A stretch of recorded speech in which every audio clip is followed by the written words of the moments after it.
Hello, yes. Oh, yeah. Superstar. Yes. This is why I keep you around. All right. Hi, Jay.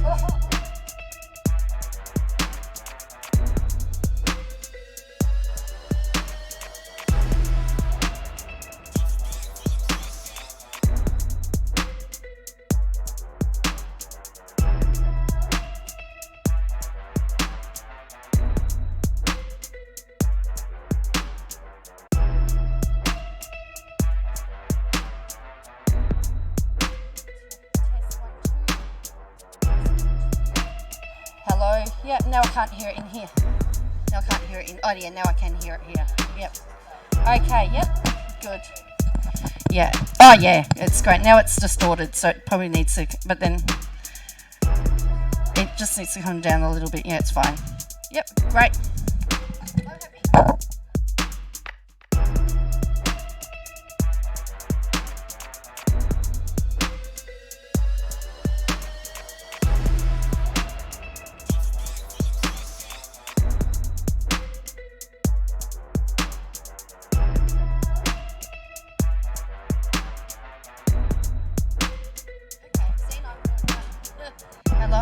Hello. Yep, so this one is fine. I can hear it back in here, so that's good. Yeah. Alright, cool. Yeah, but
Yeah, try it again.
Oh yeah, that's it. Yeah, we got it.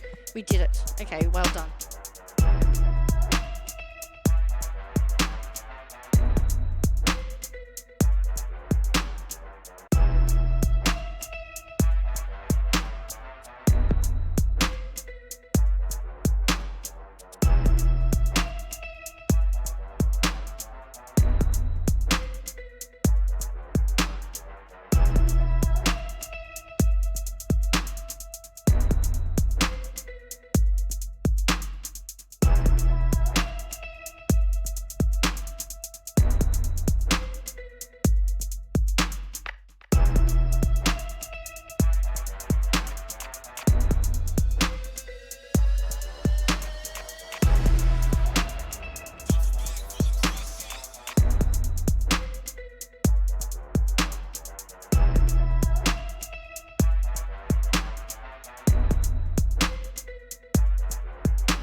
no, that one seems okay now. It doesn't seem to be an issue.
Good afternoon and welcome to Lloyd Park, and we're here for the big game today. Top 6 in action in second division. It's round 13 of the second division competition.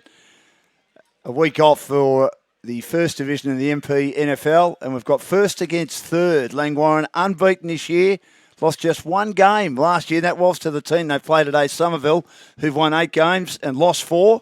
My name's Dan Lonigan. It's a great pleasure to be here today for the big game between Langwarrin and also Somerville. We'll have a couple of special guests joining us in commentary today. We thank the Langwarrin Footy Club, of course, going through reconstruction of their new social club rooms. So we're on the other side of the ground. It's like a carnival atmosphere here with tents up everywhere. It looks absolutely sensational. And it's a great pleasure to have their captain, who's been out since round 2 with an arm injury, a broken arm, in Blake Harkness, joining us for the first half of the commentary. Then we think we've talked Big Red, who's still got a couple of weeks of suspension to serve, to join us for the second half. Blake, great to have you with us. Welcome. Thanks, mate. Good to be here. Looking forward to it. Should be a great game of footy. Why do you think your team will win? I mean, you've just had an ability, even when you haven't played that well, to find a way, haven't you, right throughout the whole season? Yeah, no, the boys have been playing really well. It's always a good contest with Langy and Somerville. It's a bit of a rivalry there, but it's always good to be playing at home on Lloyd Park.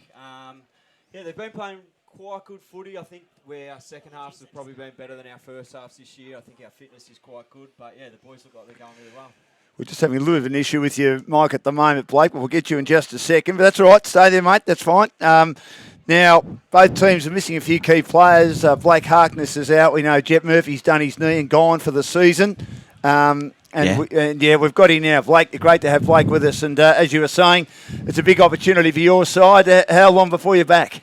So I've been out since round 2. I broke my wrist against Chelsea, so I've been out for almost 3 months now, and then hoping to get back in about 3 weeks' time. So probably 4 games to go before the end of the year, and hopefully get into a good finals campaign the way the boys are going. I bet you can't wait. Yeah, no, it's exciting. There's been a couple of hand injuries over the last year. I broke my hand last year, so 2 operations on that, and now the wrist. So hopefully get a good run at it when we get back. Just ran into Jet Murphy, Yep. and he took the punt like James Hallahan has done, and Luke Hewitt's doing at Hastings. Yep. Did the knee, the ACL. Thought he'll give himself 3 months to get it right. Played 2 games in the reserves, game in the seniors. Yeah. It just collapsed on him. He's out for the rest of the year. Big loss, isn't he? Oh, he is. It's obviously really disappointing to see Jet go down like that. It was good to see him come back through the 1s. He was up and about at training and back through the 2s, but yeah, just really disappointed for him. I'm sure he'll go well with his rehab, and I think he'll, I was speaking to him before, he's going to get the operation this time and hopefully come back to full strength next year. And there's also, I think, Josh Dormer, who's kicked a lot of goals for you this year. He's out of the side as well. So you've got a few injuries, but your depth is good, isn't it? Yeah, I think our depth's been one of our really strong points this year. I think, speaking to Beardy before the game, we've played around 8 to 10 debutants this year.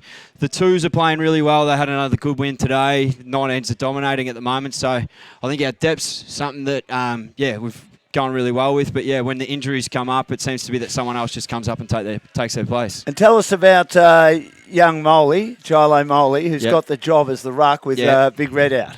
Oh, I mean, Jai, I think it's only his third game today, but the first 2 games he played was unbelievable. I think it's some of the best footy I've seen from a big man straight in since I've played footy anyway. I mean, first time he played, he won our tackle count, really good in the hit-outs, and then again, last week, won our tackle count again, which for a big man, Dan, it's pretty impressive.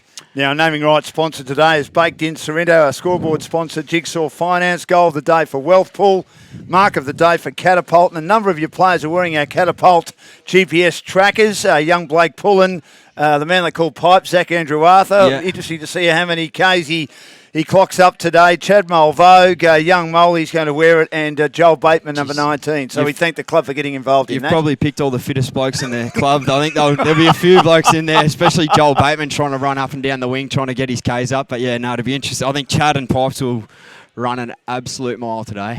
Best on ground award will be for the Titleist Golf Clubs, for the Rosebud Country Club, and around the grounds for Mornington Timber and Decking, which we'll check right throughout the day. Now, the Somerville side, they've got a few injuries.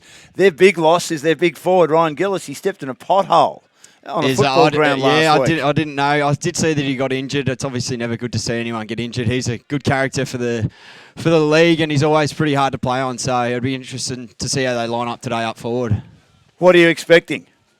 I think it's always a good game, like I mentioned earlier. I think they're we match up quite well against them. It always seems to be a pretty physical contest. When we play them on their ground, it's really on the inside. So hopefully we can spread them open a bit more on our bigger ground today and get them a bit wider. And yeah, should be good. They've got a terrific record against you. The only team to beat you in the last 2 years, and they've pushed you. It was a low-scoring game. You won by 28 points, 61-33, back in round 5. So that was a real battle for you, wasn't it? Yeah, it was. I just watched that one online. I didn't go to the game. It was a bit wet that day, so it looked like a pretty scrappy game of football. And yeah, similar to the time they beat us in 2019, pretty scrappy in and under sort of game of football. So yeah, let's see how it all goes today. But I'm excited. Yeah, I am too. I'm looking forward to seeing these two sides. Langy have been outstanding all year. There's a notion that I have in footy, Blake. Yeah.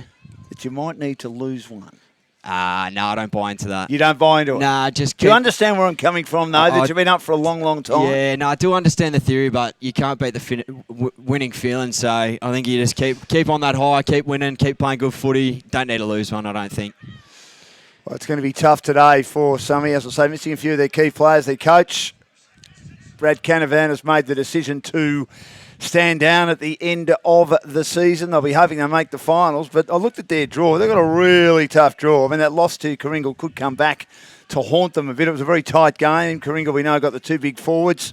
Langy today, Mornington next week, Devon Meadows away, Pearcedale at home, Seaford at home, Rye away. If they make the finals, they would have earned it. Pretty tricky draw, but I think having a look at the ladder just before I jumped in here, I think between 2nd and 7th, is it, Dan? Correct. There's only a game in it, so yeah, I think the spots underneath us are, they're all up for grabs at this stage. So whoever's going to play good footy coming into the end of the year deserves to be there. Well, you guys are 4 games clear on top, and you're also 87% better than everyone else, 235.38 unbeaten. Then Devon 8-4, 148.87. Somerville 8-4 on 32, 137.96 their percentage. Chelsea 8-4 with a percentage of 120.27, and Seaford, who've won 8 of their past 9 after dropping their first 3, a percentage of 111.80 on 32. Pearcedale have dropped a couple of close ones in recent weeks. They're a young side. They're just outside the top 5. 7-5 with a good percentage. Much better than both Chelsea and Seaford. 127.54. And then Coringal with 7-5 on 28 points. And a percentage of 98.59. Even Mornington. They dropped a lot of close games or lost a lot of close games. Last week might have just about ruined their chances, but I think they're good enough to certainly spoil a few teams' aspirations come finals. I thought Mornington were really good, just watching from the sidelines. Yeah, you guys played them a few weeks ago. Josh was very impressed with them. We played them out here. They probably challenge us just as much as any of those teams above them, to be honest, and it's interesting to see them 2 games below Coringal. But, I think any of those teams... And a better percentage. Better percentage, but, it's interesting to see the ladder. Good to see us up on top, but like I said, down to all the way to 7th and even 8th, they're all really good teams, and interesting to see who makes it there in the top 5. Well, 2 players who've been outstanding for their respective teams, Joel Bateman on the wing and Jake Haskett, who's probably leading the best and fairest for Somerville, are on the broadcast wing today. Yep. And he's been in our team of the week for Game Face every single week. So we get underway for Baked in Sorrento, and Moley wins it down for Langwarrin. And he picks it up out of the middle. Gee, he moves well for a big fella in his third game. He kicks towards half forward, but it's stopped at the back by Mason. Mason gets a hurried kick out towards Haskett. Haskett gets a hand pass out, and they get a defensive ball, which wasn't the greatest idea in the world coming from the hand of Mitch Mantell. And he might have nearly given away a free kick. He has, as he gave it back to McMahon. It's Josh McMahon. And he gives away a free kick. He just panicked a little bit then as he saw a couple of opponents around him, and there'll be a free kick to be taken by Herdman at left half forward. Usually a good set shot here, Dan. Sean Herdman, 45 from goal, kicking towards the Frankston end of the ground. Big men get up and they pump it through for a behind, and it's 1-0 on the Jigsaw Finance scoreboard. So Nick Mason back into play. He's got a few issues with his knee as well, but he won a best and fairest at this club back in 2019. Very good player. Kicks it low and flat, but not the greatest kick in the world. Was the mark taken or free kick given? Anyway, Mason gets it back. He kicks towards the wing. Camped underneath it is Rolf. He takes the mark as it might have been intended there for Beckett, who got in a bit late. Rolf in short, 50 metres, because he's walked over the mark. I hate the rule. I know it's in place. Absolutely hate the rule. In this instance, I'll agree with it. It's nice to see Billy Rolfe having a shot on goal. It's been good to see him actually go back for the last few weeks. Dan, he's playing really good footy back there. But yeah, it'd be nice to see him kick this one. Yeah, I'm just not sure that the rule needs to be in place. I mean, if the player with the footy, Blake, is veering off, what more can the opposition player do to try and stop him from getting a decent kick in? I just don't know. It's just a terrible rule that Stephen Hocking brought in. 30 metres out directly in front. And a 50-metre penalty. It's all been played inside in the first couple of minutes at the Frankston end of Langwarrin's end of the ground. And they made a pretty good start, the Kangaroos, the home team. And they're 1-1-7-0 on the Jigsaw Finance scoreboard. Our major sponsor today, Baked in Sorrento. So good start by Billy Rolfe, who's been a wonderful addition again this year for you. Absolutely. Just out of that first contest too, the first centre bounce, you see Jai Molly's follow-up work, just really good on the ground level. No Tom Roberts today, playing for Collingwood for Somerville. Tap down again, out of the middle goes Peach. Loses control of the footy. Ball's in the middle of the ground. Peach now receives a hand pass, skids it low and flat inside 50 as the mark being taken. It's been paid by to Bagley by the umpire at centre half forward. He's kicked 14 goals, 134 league games for the Bombers, along with Luke Parker, Kieran Collins, Zach Foote, and now young Jai Cully, who I believe is not that far away from getting a game for the Eagles. There was a mid-season draft pick at number 1. An article's on our website if you'd like to have a look at it that we did with a number of people involved with his footy journey. High kick. That's a monster by Bagley from 53 metres. It's early days. A candidate for our goal of the day for Wealthpool. Second goal on the board. Not a good start for some. He can't get the ball past the middle of the ground, and it's 2-1, 13-0 on the Jigsaw Finance scoreboard. Very good start by Langwarrin. And there were some games early in the year where you didn't start all that well, but you fixed that up, haven't you, in recent weeks? Yeah, I think even last week playing Chelsea at their ground, I think they were ahead by a goal at half time. So, yeah, the starts have been a bit of an issue, but it's good to see us get 2 on the board early. Head wins it down. He's the guy that Somerville picked up from Port Colts in the middle part of the season, but they're not winning the footy at all. They've hardly had a possession. Once again, the clearance grabbed by Peach of Langwarrin, but taken in a tackle. Secondary ball up, tapped down again. Fisted on by Williams towards half forward. Bouncing ball. Player taken in a tackle. Pushed himself forward looking for a free kick. Didn't go his way sharp. Picked up at the back by Mulvogue. Mulvogue kicks Langy towards Bateman, who just gets his hand on it and gets a hand pass back to brother Joel. Josh to Joel to Mulvogue. Front of our commentary position. Pumps a kick down the line towards half forward. A bouncing ball will go out of bounds before Mantell could get there. And it'll be a boundary throw in. Nick Tuddenham as well playing forward. Normally plays back. Yeah, Tuddy can play anywhere. I think we've thrown him around a few times this year, so we'll see how he goes up forward. Hopefully get a bit of a score out of him. Head wins it down. Again, they can't get a clean possession. Matthew does. Feeds a hand pass over the top, a floating one. Shot a goal by Andrew Arthur. Bouncing misses to the left-hand side by the prolific man they call Pipes, as he got the hand pass on the outside. Mason back into play, in short. Mantell marks in the back pocket on the broadcast side for Somerville. Just need to get hold of the footy, slow it down. It's 2-2, 14-0. Jigsaw Finance scoreboard. Mantell kicks towards the wing. No mark taken. Through the hands on that occasion. Trying to take the mark was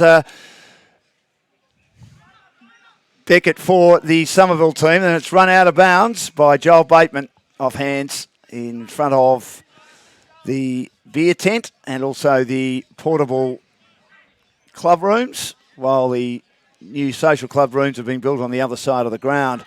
Boundary throw in, taken by Joel Bateman, again thrown down on a tackle, trying to get a hand pass out as Peach. Taps it down again, missed by Cuthbert. Handballing defensively as Mulvogue. Got the hand pass out now to Charles. Brought down on a tackle, Rolfe. Dumped in a tackle, and getting a free kick, Burton, as Rolfe didn't see him coming, and Burton mowed him down from behind.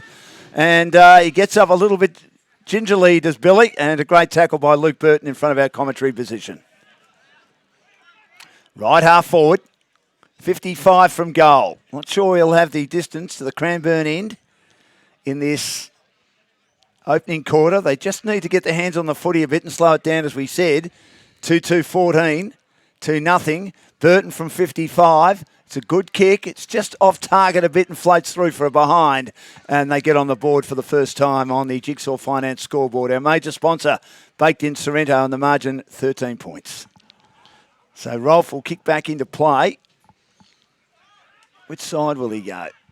He'll go in short and he'll get it on the half volley, put his teammate under the pump, having a long way to bend down as Longley. Gets it back to Rolfe, sells him into a deal of trouble. Andrew Arthur runs at it now, gets bumped off the footy by Burton, gets the kick smothered, didn't know where that footy was. Big Longley looking around for it, and Cuthbert, who also laid the smother. Now a hand pass comes out from Swain, did pretty well then Walker Swain to get the hand pass, but it sort of ends up in traffic for Somerville. It'll be thrown up again, 40 from goal. Pressure's lifting in the last 2 minutes. The tackles are pretty hard out there. Yeah, 40 metres from Somerville's goal. Sedgwick wins it down, beats Moley. Handball on the outside. Left foot kick down the line again by Bateman. Looking for Pineberg to mark. But a smaller defender does well to get across his path and fist away. It's Burton again, and it'll be thrown back into play. Between wing and half forward. Tapped in front.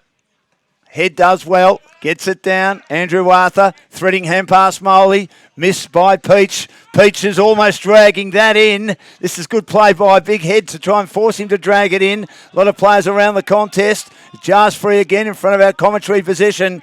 The umpire says, give it to me. Looking to get hold of it, Kane McKenzie, who's been a pretty good player this year for Somerville. He's been in our team of the week every single week. Tapped down by Head, rode by Andrew Arthur, gets a 5-metre kick while being tackled in the pink boots. Missed by Joel Bateman. Picked up, driving them forward is Ryan McMahon for Somerville. Player taken high as he's at the drop, Nathan Gillis, after the mark wasn't completed. Free kick, right forward pocket. Just starting to get a bit of footy. Blake inside 50 at the moment. Yeah, some of his tackle pressure's obviously stepped up quite a bit. They're starting to get a bit of the footy and put pressure on us around the ball. So, yeah, they're starting to lift their pressure. So right of centre half forward, 45 from goal, 25-degree angle. We're right behind it. He'll veer out, and on the left, he'll want it to come back. It's heading left the whole way, and it's knocked through for the second behind for the Eagles, who are 2 behinds to 2-2-14 on the Jigsaw Finance scoreboard as Rolfe will kick back into play. A lead being made by Bateman into the back pocket. Walker Swain's looking to cover him in the long sleeves. I think he'll head to the outer side of the ground. He'll lay it long, almost head down the middle. Or nearly a big mark. Moley, candidate for our mark of the day. Well done. For Catapult. Feeds a hand pass at close quarters now. Flying down the wing is Josh Bateman. Kicks into open space to half forward. Tapped on cleverly by Hughes. Yeah. And electing to kick it, but not quite getting much distance on that kick was Staggard. And he did eventually find a target and a chance for a shot at goal here by Herdman at right half forward. One of the young players playing his fourth game, Riley Staggard, underneath where the new social club rooms will be in about a year's time, I believe. Hard on the boundary, 45 from goal. It's across the face Squeezes through for a behind, 2-3, 15 to 2 behinds. Be exciting when it's all up and about, Blake. The other scoreboard. Yeah, the no, other and grandstand, the over there. grandstand, yeah. Yeah, no, it will be good. I think it's been a couple of years in the process, but yeah, the plans look pretty exciting up there. It'll be nice. As Nick Mason will inbound, he'll go in short into the back pocket. And he'll pick out Mantell again. Mantell in the back pocket, near the tennis courts. Hoisted high towards the wing. Sedgwick in front. Goes up once, twice, three hands. Takes a great mark. Candidate for catapult mark of the day. Feeds the hand pass out. Put his teammate under the pump. And that happened to be sharp. And Sedgwick got the hand pass back. Kicks towards half forward. Bouncing ball. Marshall wanted to get the footy, then realised it wasn't coming to him, so he had to lay a tackle. Having a good year, Dan Marshall, wearing the iridescent red boots today for Somerville. 27 goals he's booted. And he'll be one player that Langy will have to watch. At half forward, up goes Moley. Gee, he's got a big leap on him, the youngster. Looking to run onto it. Getting knocked off it. Langwarrin kicked back inside 50. Bouncing ball. It was pulling the player that got knocked off it. Inside defensive 50. Picked up at the scoop by Bagley. Feeds the hand pass off to Peach. Peach in short. Peach a chance to take the mark here. The kick came from Matthew. Close to the boundary line. Burton taken in one hand by Peach and puts it over the boundary. In fact, the kick came from Golby. It'll be thrown up in front of our commentary position. Peach and Golby do look alike from a distance. I'm sure up close they wouldn't look alike at all. Just looking at Dan Marshall down there, he does look quite thick, doesn't he, Dan? Yeah, certainly is. Very good Big, player. thick lad. Tap down again. On hands and knees is Bateman. Taken in a tackle. Walker Swain claiming he's not trying to get rid of it is Joel Bateman.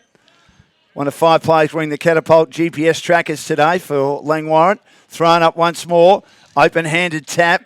Good play by young Darcy in his first game to get it down for Somerville. On the up goal, be a quick hand pass at close quarters. Bagley flying kick towards Herdman. Couldn't take the mark. Fisted down again. Under some pressure at centre half back at the moment, Somerville. Hand pass in the middle of the ground, misses the target. Picked up again, looking to run their team across the half back line. And they do. And this is a lovely kick by Meggs, but it misses the target. Cleared up at half back. Good play by Rowe to bring it down the outer side of the ground. But again, Langwarrin have numbers around the contest, although Haskett was about to pounce and the umpires picked out a free kick, a Langwarrin player getting a free kick in front of the building zone. And they will take it at half back. Foot pass to Peach. Peach in short now. Player might have been shoved in the back and should get a free kick here. This will be Matthew attempting to take a mark. And he has it attacking side of the wing on the outer side. 2-3, 15 to 2 behinds.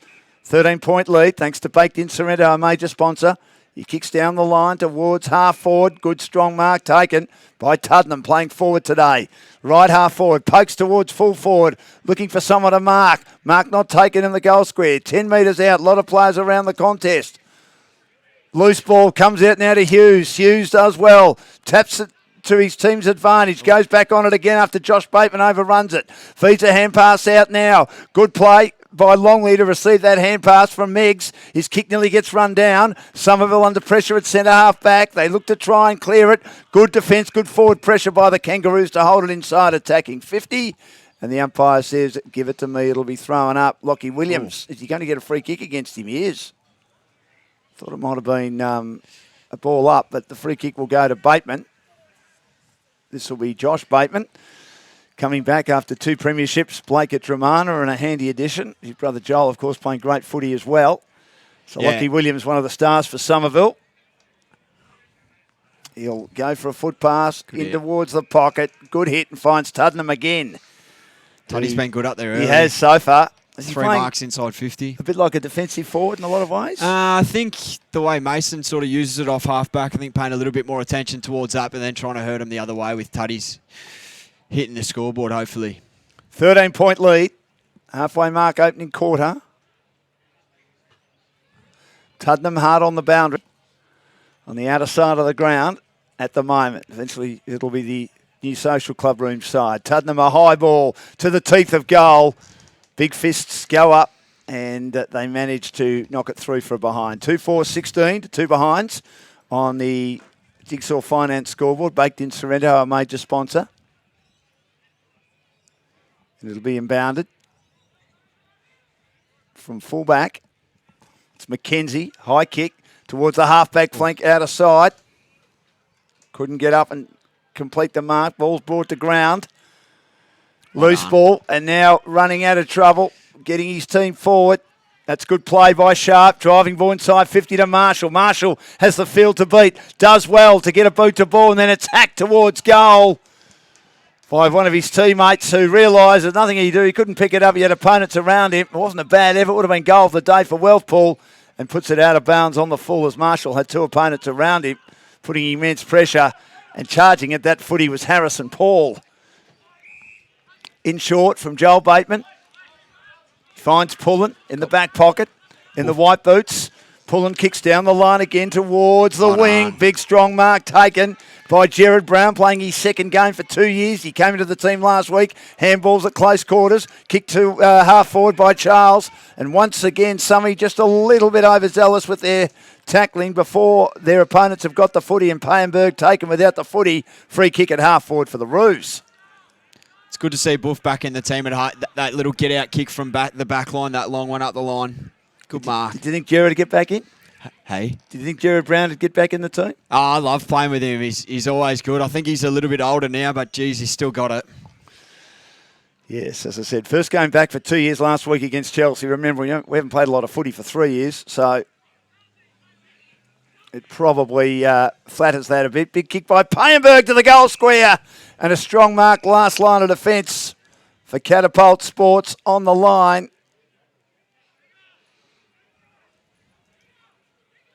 And it'll be kicked back into play. Short pass to Nagel. Hard on the boundary.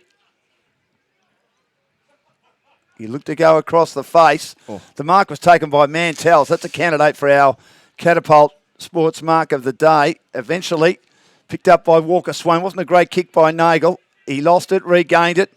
He works his way out of tackles. Then he handballs back into traffic again, and good tackling by Langwarrin, whose pressure's very, very good. Player gets up limping. Trying to get hold of the footy. Knocked down again by Darcy. Looking for a way through. Lockie Williams can't get a lot of decent possessions at the moment. He's hemmed in on that boundary. Construction end of the ground. And it will be a Langwarrin ball as they kick back inside 50. And Levi Hughes takes the mark.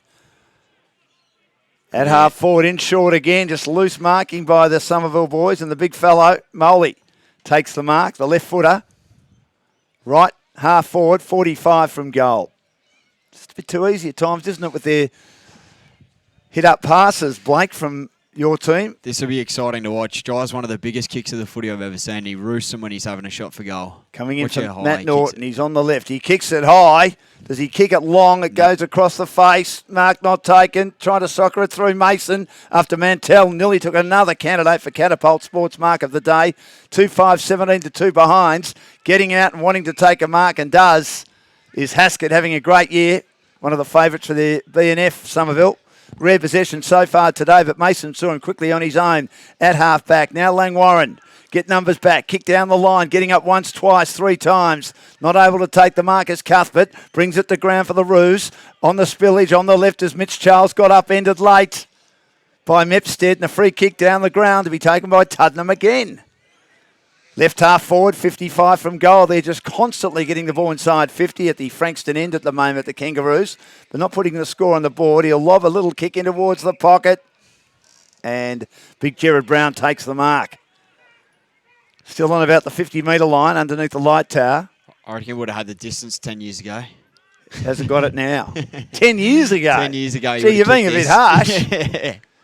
He's a left footer. He's got the distance, I reckon. Not quite the accuracy. In fact, he didn't quite have the distance. Fisted down by Mantell. Roved off the pack by Tuddenham. And his kick was under duress, and he slews it out of bounds on the full. So it'll be taken by Nagel in the back pocket on the outer side. Played in the cricket premiership for Rosebud a couple of years ago. Half distance pass is a good one. He finds Sharp.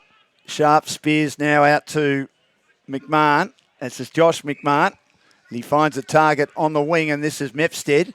Spike Mepstead Oh, kicks in dangerous. short looking for Mason, but well played by Bateman because Mason was standing flat-footed and Bateman whipped in, Josh. Couldn't pick the footy up. Mason can, then he's run down from behind as he got around one opponent. Levi Hughes mowed him down, holding the ball. Langwarrin's pressure immense in front of their adoring fans. It's hard not to support in here. 2-4, 16 to 2 behinds.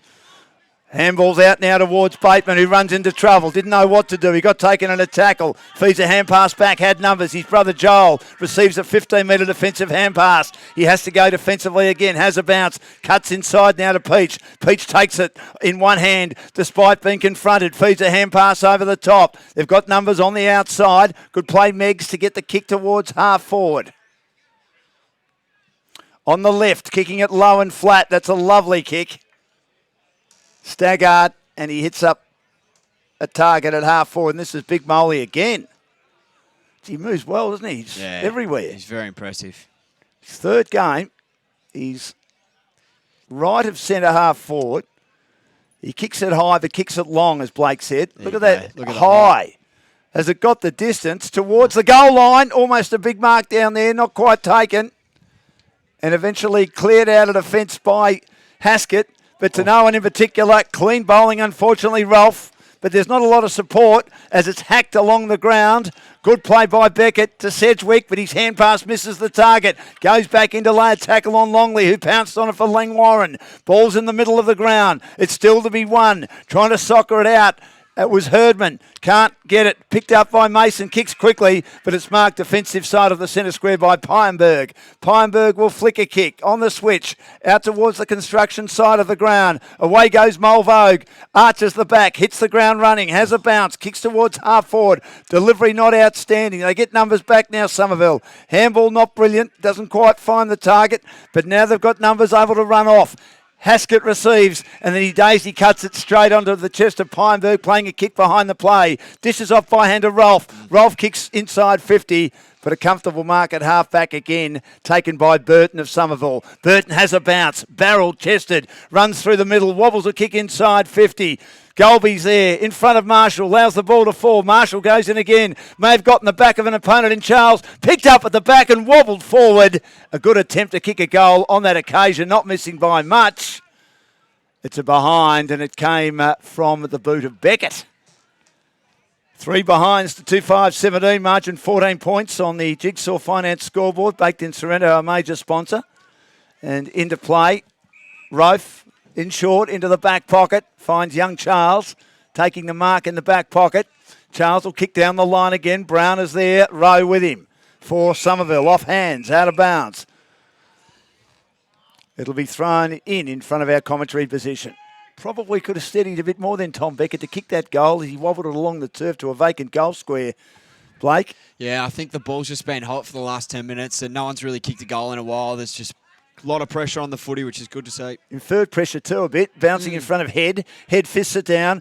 Peach a hand pass, quickly to Matthew. Matthew kicks down the line and finds Bagley taking the mark. Just behind the wing, Mark Bagley, 134 games at the Dons. He'll go in short now. His foot pass is a good one. He finds the creative Josh Bateman. He's got another player in short on the edge of the centre square. Taking the mark was Peach. Back to Josh Bateman. He'll switch play towards the outer side of the ground, and away they go, looking to take them on. Good play by Longley. Loves to have a bounce and charge through the middle. Longley for a big, long goal. He misses to the right-hand side, but it looks exciting. Sometimes I look at him and think, does he really know what he's doing? Tex, yeah, he's a good runner. He's one of the quickest blokes I've ever seen, but yeah, I wasn't overly confident seeing that sail through to goal. It would have been a nice one, though. Here's Rowe kicking back into play, a bit like Nick Blakey, the lizard last night. A couple of times you thought, what was he doing? As they thrash my mob, who are absolutely deplorable at the moment. Mark taken by Pienberg, who's playing a kick behind the play. His kick's not great, but the mark was dropped in the middle of the ground. But doing well to get a hand pass out and try and get his team going was McKenzie. Now they've got it over the top as Nagel receives a hand pass from Ryan McMahon. Kicks to Sedgwick, couldn't take the mark. Off hands, snap it, goal this time from Summy, and they've got there first. Great goal, off hands. Sharp kicks the goal, snapped around the body. He was roving front and square, and good work through the middle of the ground by the Eagles to eventually get it past Langwarrin, who'd been playing a kick behind the play in recent times, Blake, certainly through Matthew Payenberg. Yeah, they found a bit of space there off half-back, and they used it quite well coming through the middle. It was a good goal, good finish. So as we check the scoreboard, which is Jigsaw Finance, 2-6-18 Langwarrin at 1-3-9 Somerville. 9-point lead, close to quarter time. It's been a good quarter of footy. Just got to take those opportunities, Langwarrin, 2-6. They do. And some do too when the ball comes in like that. They've got to get the blokes front and square, which they did through Sharp. Moley mistimed his leap a bit, but still wins it down. Eventually taken out of the middle by Harrison Paul. Hooks a kick around the body. Bouncing ball towards Gillis. Attacks it hard. Takes a couple of opponents with him. Couldn't pick it up. And there's a player brought down as he was looking to drive it forward. That, of course, is Marshall. And there's going to be a free kick down the ground to be taken at centre half forward. He was slung in a tackle and slung high. Dan Marshall, who's kicked 27 goals this year. No Ryan Gillis today, of course. So there'll be a shot at goal here for the Eagles from 40 metres out. I think it might be the scorer of the last goal in Lockie Sharp. Right on the quarter time siren to cut the margin to 3 points. Sharp kicks, Sharp misses. They needed that. That would have been a slight dagger in the heart of Langwarrin. They've got to make the most of their opportunities against this top team on their home deck. And if you get an opportunity like that, a free kick right on the siren, you've got to kick it. He's kicked a goal, but he's missed one as well, Sharp. And it is 1-4-10, plays Langwarrin 2-6-18. They lead by 8 points on the Jigsaw Finance scoreboard. Our major sponsor is Baked in Sorrento. And Baked in Sorrento, of course, is a magnificent cafe based, of course, at 2 locations, Sorrento and also Portsea. Blake Harkness is the captain of the Langwarrin Footy Club, not playing at the moment due to a broken wrist. How'd you find that first quarter? Yeah, it was an interesting first quarter. I think getting the first 2 goals on the board for Kangaroos was good, but yeah, just some inaccurate kicking. 2 goals, 6 isn't a great return, and then Somerville just made the most of those couple of opportunities. Good goal there in the end, but then yeah, same sort of thing at that end of the ground with a miss after the siren. So a terrific quarter of footy. Payenberg playing a kick behind the play. He's normally a forward. That seems to be working pretty well. I'd say he'd be swapping with Jai in the ruck. With Jai only being in his 3rd game, probably swapping him and Payno. And Payno reads the footy really well in the air, so it's good to see him take 3 intercept marks that quarter. Turned it over once, but yeah, I think he'd be swapping with Jai up at full forward. Good quarter of footy, first against third, and we'll check some scores very shortly for Mornington Timber and Decking. We've got the highest standards in both quality and service. Call reception on 5975 1031 or John Gash directly on 0427 028 450. It's 2-6-18 to 1-4-10, an 8-point lead to Langwarrin at quarter time. Get your game face on.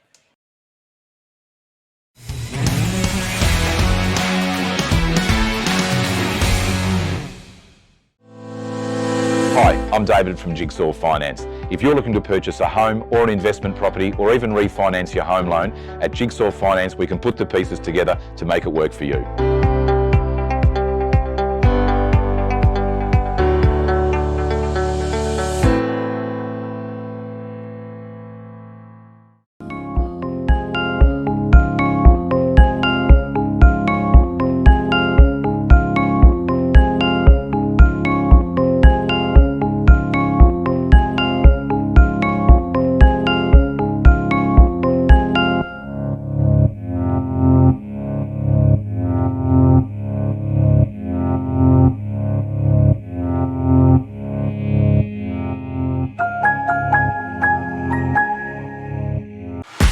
Have you had your team photos done yet? Well, Frankie Photography is the only way to go. Great photos, great designs. Find out how your club can raise money by selling photos online on your very own shop. Check out our website for other great offers such as live premiership posters, end of season awards, tributes and milestones, and gift vouchers are also available.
In life, You have to play by the rules.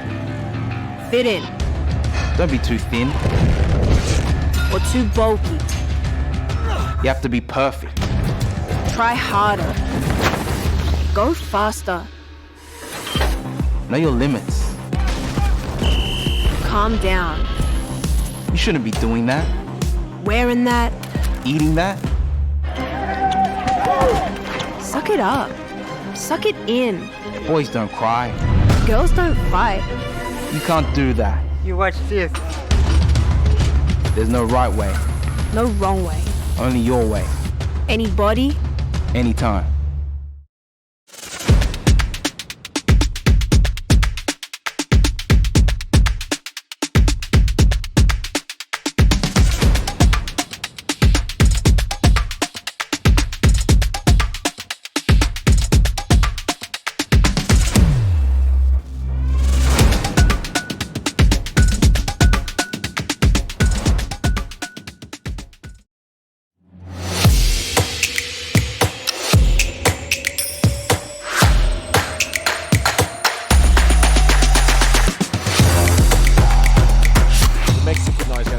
So we're going to do live and loose from the Mexican night. Ladies and gentlemen, big round of applause for everyone on the stage tonight. What an outstanding tournament it's been, Paul Wilson. Unbelievable.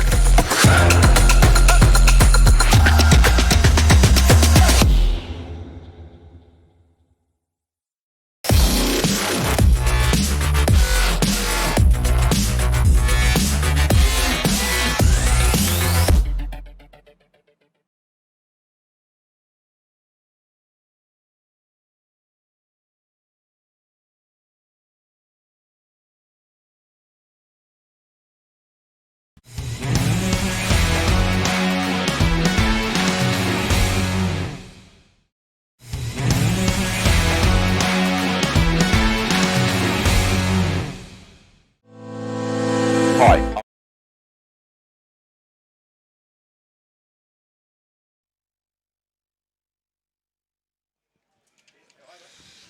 Great to see Jason Smith walking past, having a day off today, the Frankston Bombers, but he's at the local footy and we're at Lloyd Park for Langwarrin, and it's a full round of fixtures in second division. Langwarrin and Somerville. Langwarrin 2-6-18 should be further in front for Baked in Sorrento on the Jigsaw Finance scoreboard. 1-4-10 or 1-3-9 is Somerville at quarter time. Round the grounds, Mornington Timber and Decking. Tie at 3-3-21, Coringle 6-2-38. The top six are playing each other. Hastings 4 behinds, Crib Point 3 behinds. Rye 5-4-34. Bad start by Mornington 1-3-9. Seaford inaccurate 1-10-16 in one of those top six matches. 4-2-26 Pearsdale. And Chelsea a 2-1-13. Devon Meadows a 3-3-21. So there are some big games on today. Blake Harkness, who's joined us as the captain of Langwarrin, out for the next few weeks with that broken wrist, but they're like 8-point games. For the other 5 or 6 teams vying for a spot inside the top 5. You guys already have one spot parcelled up. Yeah, when there's 6 games to go, I think they're all important, so it'll be interesting to see how the results stack up today. Second quarter underway, tapped down, and straight away out of the middle goes Andrew Arthur. He gets a great clearance inside 50. Hughes pushes his opponent under the footy, coming across his path, trying to knock it to the boundary and being successful. Doing a good job as McMahon.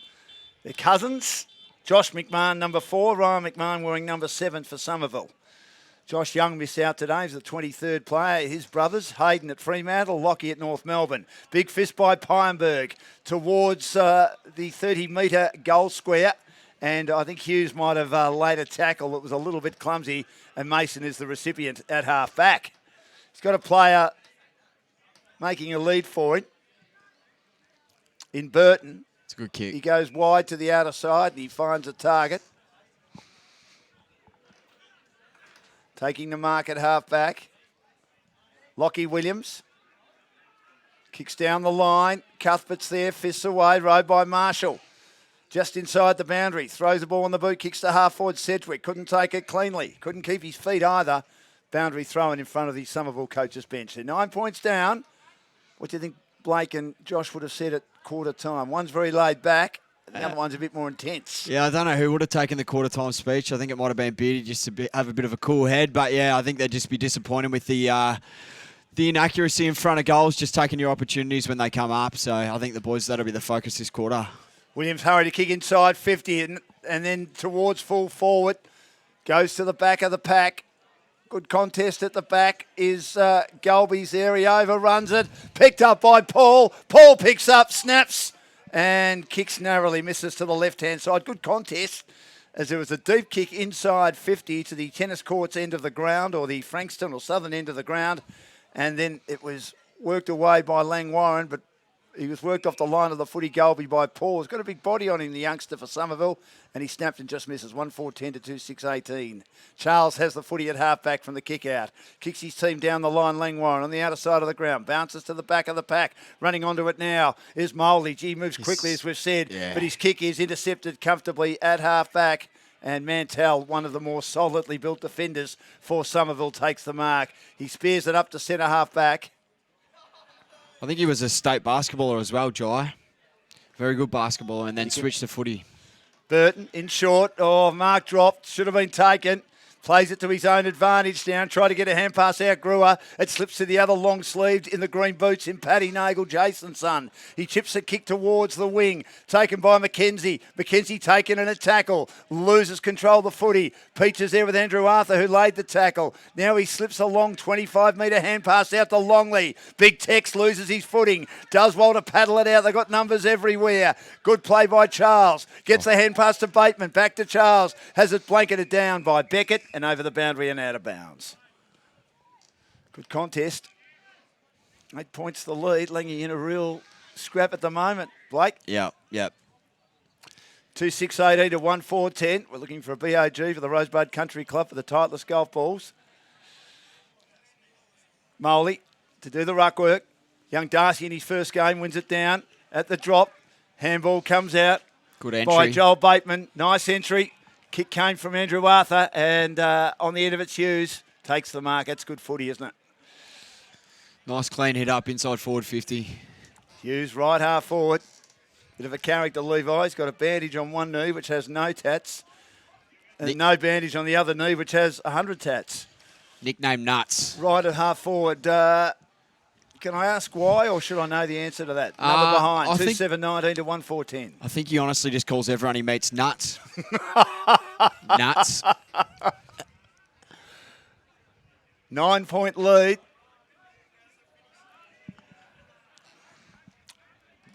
Billy Brownless, I think. What does he call everyone? Mason back into play. Cobber. Kick on the half volley. Puts his teammate under the pump, and he breaks the tackle and kicks down the line. This is McKenzie. Does well. No mark taken on the wing. Good contest. The handball comes out again from Marshall. Did pretty well. They drive it forward towards half forward, and a good mark on the lead. Well taken. Chance for a shot at goal. Been impressed with Harrison Paul. Big body on him. He's not that tall, but he's thickly set. Blake, and he takes a good mark on his chest, as they did well to get it through the middle of the ground again. Good clean footy. Williams involved with the kick inside 50. They seem to be getting it inside forward 50 pretty quickly and getting that one-on-one deep, Somerville. Paul, who missed a snap before, he'll kick from inside the centre square. Reasonably long run up from 45. The kick's good off the boot. It's outstanding off the boot. In contention for our Wealth Pool goal of the day, with income streams paying 8 to 14% per annum. Find out how you can eliminate your mortgage, create more wealth, and boost your super. Call Tim and the team on 1300 827 172. So it's 2-7-19 to 2-4-16 on the Jigsaw Finance scoreboard. Terrific goal by Harrison Paul. Been impressed with him. Started well. Is that his second? That's his first. Lockie Sharp got the first one. Yep. And then just missed one right on half time. Got the hard one, missed the easy one, the set shot. So they've kicked the last couple after Langy kicked the first two. The tap down, taken defensively by Williams of Somerville. Hooks a kick around the body towards half forward. Bouncing ball, but defensive mark at half back. The talented young Mitch Charles. He's got a player all on his own peach in the middle of the ground. Likes to go down the wing. Andrew Arthur up. Can't take the mark. Ball's close to the boundary. Trying to keep it alive. Andrew Arthur does. Gets the hand pass out now. Big Moley sinks the slipper into it. Kicks towards half forward. Mason nearly took the mark at the drop. Well played by McKenzie to break the tackle. He kicks his team towards the wing. No mark taken. Just behind the wing for Somerville on the outer side where the construction area is. And the umpire says, I'll throw it up. Really good contest this at the moment. Head wins it down for Somerville. Handball into traffic by Peach. Throwing off the footy, trying to get boot to ball. Josh Bateman gets another chance now. Mown down on a tackle. His hand pass misses the target. Loose ball, players everywhere. Mackenzie pumps a little hand pass out. Spinning in and out of tackles. On the left does well, Nathan Gillis. He gets a kick towards half forward now. Overrunning it, unfortunately, was Burton there for the Eagles. The ball's in the middle of the ground and charging through by Mulvogue. Mulvogue kicks to half forward but chopped off again. Mantell, who's taken a few intercept marks. 40 from the goal he's defending. Had Mason behind him, told to play on, and Hughes has got him for holding the ball. It's got to be holding the ball. The umpire said he got the hand pass out twice. I'm not sure about that, Blake. Oh, I don't know what happened there. That was silly. Just go back and kick the footy. Don't know what happened there. It should have been holding the ball. The umpires do a great job, but really, that was a silly play. Thrown up again. Inside defensive 50. Brad Canavan, he'd be having conniptions. Handball comes out once more. Loose ball to be won. Nagel lays a tackle, realising he couldn't get the footy for Summy outside attacking 50. And he laid a very good tackle then on Meggs. Throwing up, 60 from goal. Moley wins it down again. Heard the voice of Bagley. Gets the hand pass out. High kick comes from Bateman. Josh Bateman, high up and under. Hughes attacks the footy. Can't take the mark. Off hands to Mason. Throws it on the boot. Scrubbers a kick towards the wing. Should come back. Joel Bateman's got it now. Bateman now will kick it low and flat. Hit. Beautiful kick to half forward. And a comfortable mark is taken by Pullen, one of the young players in this team. Pullen will deliver it towards full forward. Mason's pushed out of the contest. That's a great mark by Tuddenham, but the umpire, I thought it was legal. It said it's a free kick to Mason, 20 metres out from the goal he's defending. It's like one of those offensive fouls in basketball, Blake. I'm not sure that it was there, but anyway, the umpire gives it. Spreads it wide to Mantell. Goes back to full back now.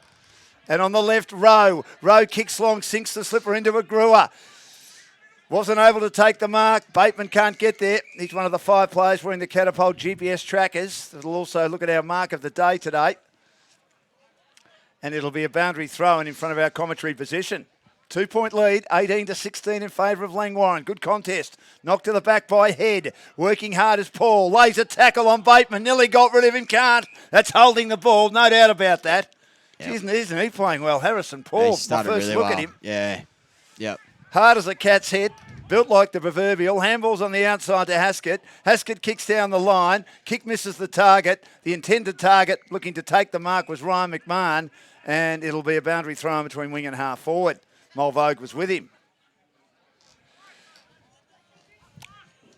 So really enjoying this at the moment. A big struggle. Summy win. It'll certainly help them in their quest to play in the finals. Knocked back into play by Sedgwick. He goes after it again. The big fella's been to the Dan Lonigan Barber. His handball doesn't really find a target. He goes to ground as well.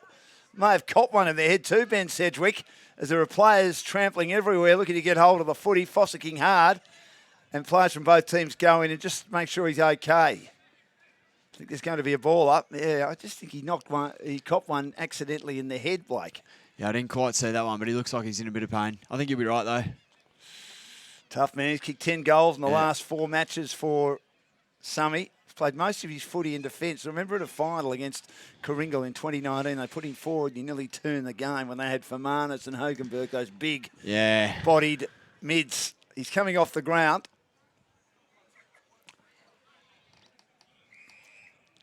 Holding his head, thrown up.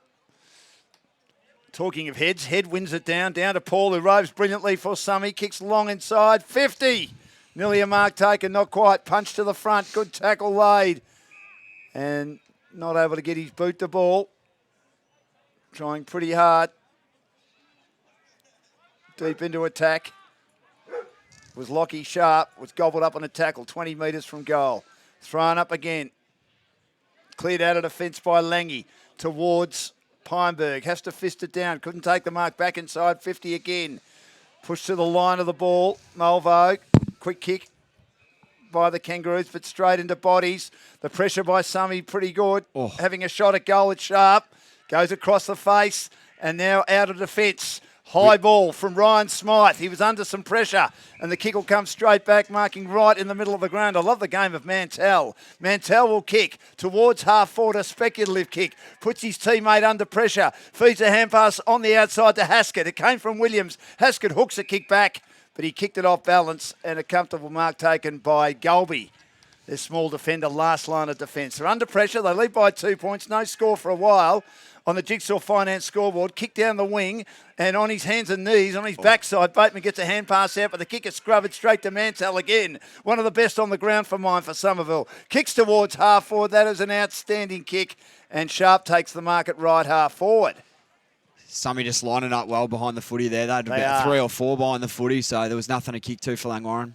Then good inside 50. He's a long way from goal, though. This would be a big candidate for our Wealthpool goal of the day. I'm not sure he's got the distance. He's right on the wing, front of the construction area on the outer side here at Lloyd's Park. And he'll kick from, I'll be 55, I reckon. If he kicks this, it'll be a magnificent goal. No. He hasn't got it, and his endeavours to get the distance, he's sprayed it everywhere out of bounds on the full. And this man here, Blake Harkness, knows this ground better than anyone. He knew straight away. Nah. Back into play, kick towards the half-back line. Good mark by Herdman. At half-back with the beard. Outside defensive 50. Little pass to Bagley. Didn't go the required distance. Play on. Pops up a hand pass to Mulvogue. Handball close quarters to Golby. Giving them run now, Langwarrin. Kicks it towards the wing. That kick's not great. Looking for Brown. Rose with him. And it's out of bounds in front of the Langwarrin coaches box. They might be a little bit worried. They're only 2 points up. 2-6-18 to 2-4-16. Halfway mark second quarter, thanks to Baked In, Sorrento and Portsea, a major sponsor today. Tap down again, good roving. Picked up by Burton. Burton in one hand. He was held in the other. Swings the ball close to the boundary. Player was pushed out. Meggs, I thought it could have nearly been pushed in the back. Turnover. Kick down the line again by Beckett. Stand start kick for the Eagles towards half forward. Spills to the back. Trying to keep it alive. There's Big Longley, the Tex. He can't. It's out of bounds between wing and half forward for Somerville. They're into attack. Pineberg. Beat Sharp. Push towards half forward again. A lot of players around the contest. Andrew Arthur laying a good tackle, but just back. A shallow entry inside 50 for the Eagles. It's a hot footy Getting at the up moment. Williams. It certainly is. They've come to play, Summy.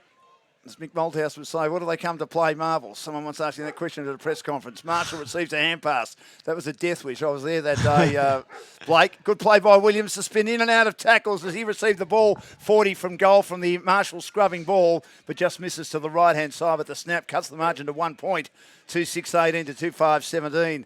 Longley back into play and short to Mulvogue, who's played some VFL footy this year. Not much to kick to. No, there's not.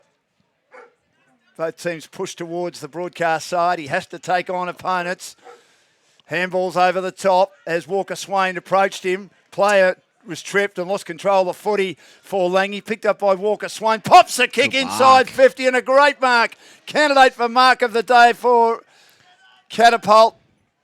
Getting up high and bringing down an absolute screamer is Lockie Williams. And that has to just about be the favourite for our Catapult Sports mark of the day, creating technology to help athletes and teams perform to their true potential. Brilliant mark.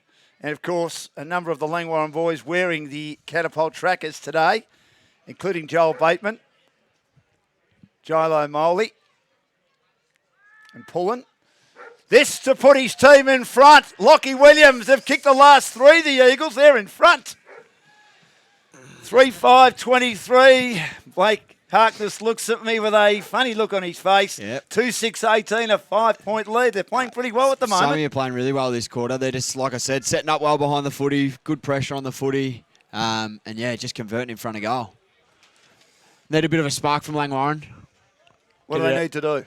Jai seems to be winning a lot of the taps in the ruck, but the clearances just aren't going straight down. I think some are working the ball really quick when they do win it from stoppages, so just start getting on top in the stoppages and around the footy.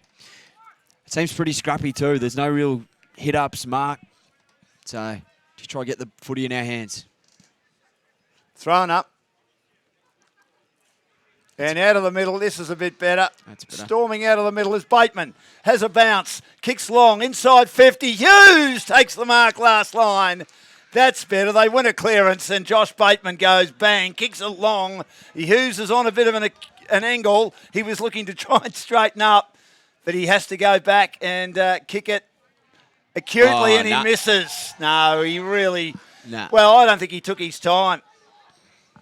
2-7-19 to 3-5-23, the margin 4 points on the Jigsaw Finance scoreboard. Yeah, that was lazy, that kick, wasn't it, Blake? Should have done a bit better. Had a bit longer than that. McMahon makes a lead towards the broadcast halfback flank. Mason goes down the middle. That's a great kick. And he finds Sharp. He's playing a terrific game at halfback. Candidate for the Rosebud Country Club Titleist Golf Balls. Kicks down the line. Sedgwick is back. Couldn't take the mark. Mulvogue's at the back. A tackle laid by Beckett. Levi. And then it slips to Matthew. Kicks to half forward and Mason intercepts. He and Hughes having a magnificent battle. One of the highlights of the day so far. Takes the mark at halfback. With the footy is Mason now. Hughes pushes him in the front, but he kicks it. Mark of the year by Charles. Forget about mark of the day. That is mark of the year. Oh, Charles, you beauty. Takes an absolute screamer on the wing. There's the catapult mark of the day. Fantastic. That might lift the Kangaroos as Josh Bateman gets it to Longley. It's a lazy kick to half forward. Clean bowls pulling. Nagel gets back at half back. Turns an opponent inside out. Feeds a hand pass at close quarters to Walker Swain. Handballs to Gillis. Had too much on it. Gillis goes in hard again. Paddles towards the front edge of the centre square. Charles in the road. Gets the hand pass out. Smythe's kick was smothered. Got another crack at it. Didn't get much boot on it. Good play by Mulvogue to get a hand pass clear while being claimed. Spills to the boundary line. Bateman is there. He runs into an opponent. Good contest. Jeez, that was what a a good mark that was. The Yeah. hanger of the year by Mitch Charles, and he wins our catapult mark of the day. We thought Lockie Williams was a beauty. Sorry, Lockie, we forgot about that one. Throwing up again. Tap down. Magnificent. Handball comes out. Loose ball. And they're able to drive it forward again. Taking in a tackle, Burton for Somerville. Pushing it inside 50, just on the edge of inside 50 is McMahon. And he'll get a free kick. Josh McMahon. Sometimes they're not getting a lot of decent ball. What they're doing is knocking it forward, aren't they? Thrusting it forward, Blake. And it's good to see by Somerville at the moment. Getting it forward quickly. This is another long kick. It is, and they've 55. been kicking pretty well. There's not much of a win, though, is there? Nah, it's pretty still. Yeah, 5 points.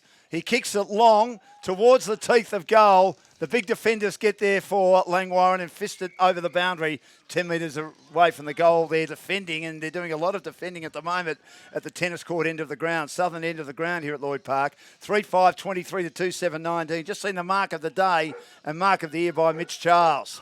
Do yourself a favour. Glenn Carter will put that up on the Game Face Facebook page, and you'll get a chance to look at that. And Mitch will look at it 100 times, I reckon. I don't know the young fella. Brother Ben. Mitch is his brother. Sorry, Ben has taken the mark, I should say. Yeah. Great mark. Of course, Mitch plays for the Bombers, doesn't he? Frankston Bombers, yeah, he used to play at Langley. Sorry, turned over in the centre of the ground. And again, good play by Walker Swain. Kick inside 50. Came from the boot of Williams. No one can take the mark. And it's held up. Sorry about that. Of course, Ben Charles taking mark of the year.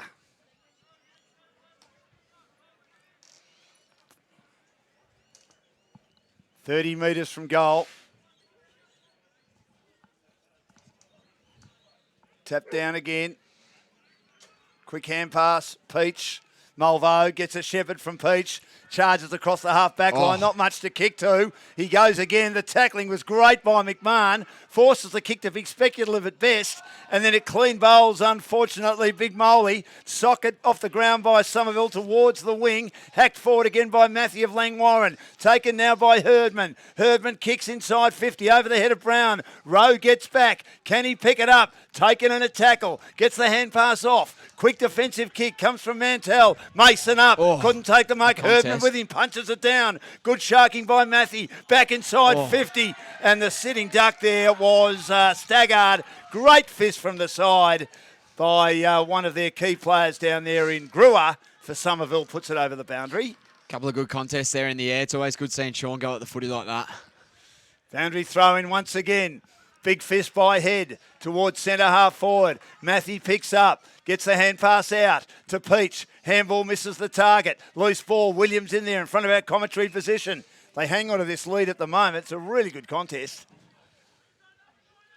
It's 2-7-19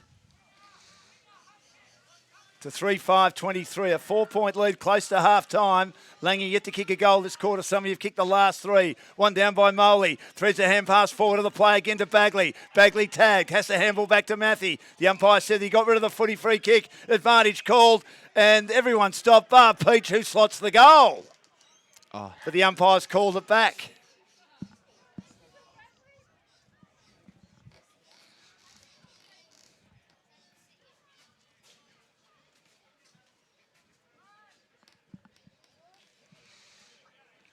So Bagley to try and put his team back in front. We've just seen it specky by Ben Charles. Mark of the day, mark of the year for Catapult Sports. Climbed over the top of the pack. Never looked like dropping it. Blake, it was outstanding. Blake Harkness with me in commentary, the captain of Langwarrin. Still recovering from his broken wrist. Will be back in a few weeks' time. Bagley to put his team back in front. 45 from goal. Kicks close to the man on the mark, but it doesn't matter. Finish. The ex-AFL player does finish nicely. And Langy are back in front. Their first goal since early stages, first quarter, close to half-time. And that is the score on the Jigsaw Finance scoreboard, thanks to Baked in Sorrento, 3-7-25 to 3-5-23. So you needed that, didn't you? Yeah, I don't think we kicked a goal since about 5 minutes into the first quarter, so I needed that to settle them. Sure did. Usually when Baggers kicks a goal in the home games, all the 19s on the hill up there start playing the Essendon theme song. So I don't know if I heard it with the headphones on, but they would have been playing. So the scoreboard now, Langwarrin 3-8-26, Somerville 3-6-24.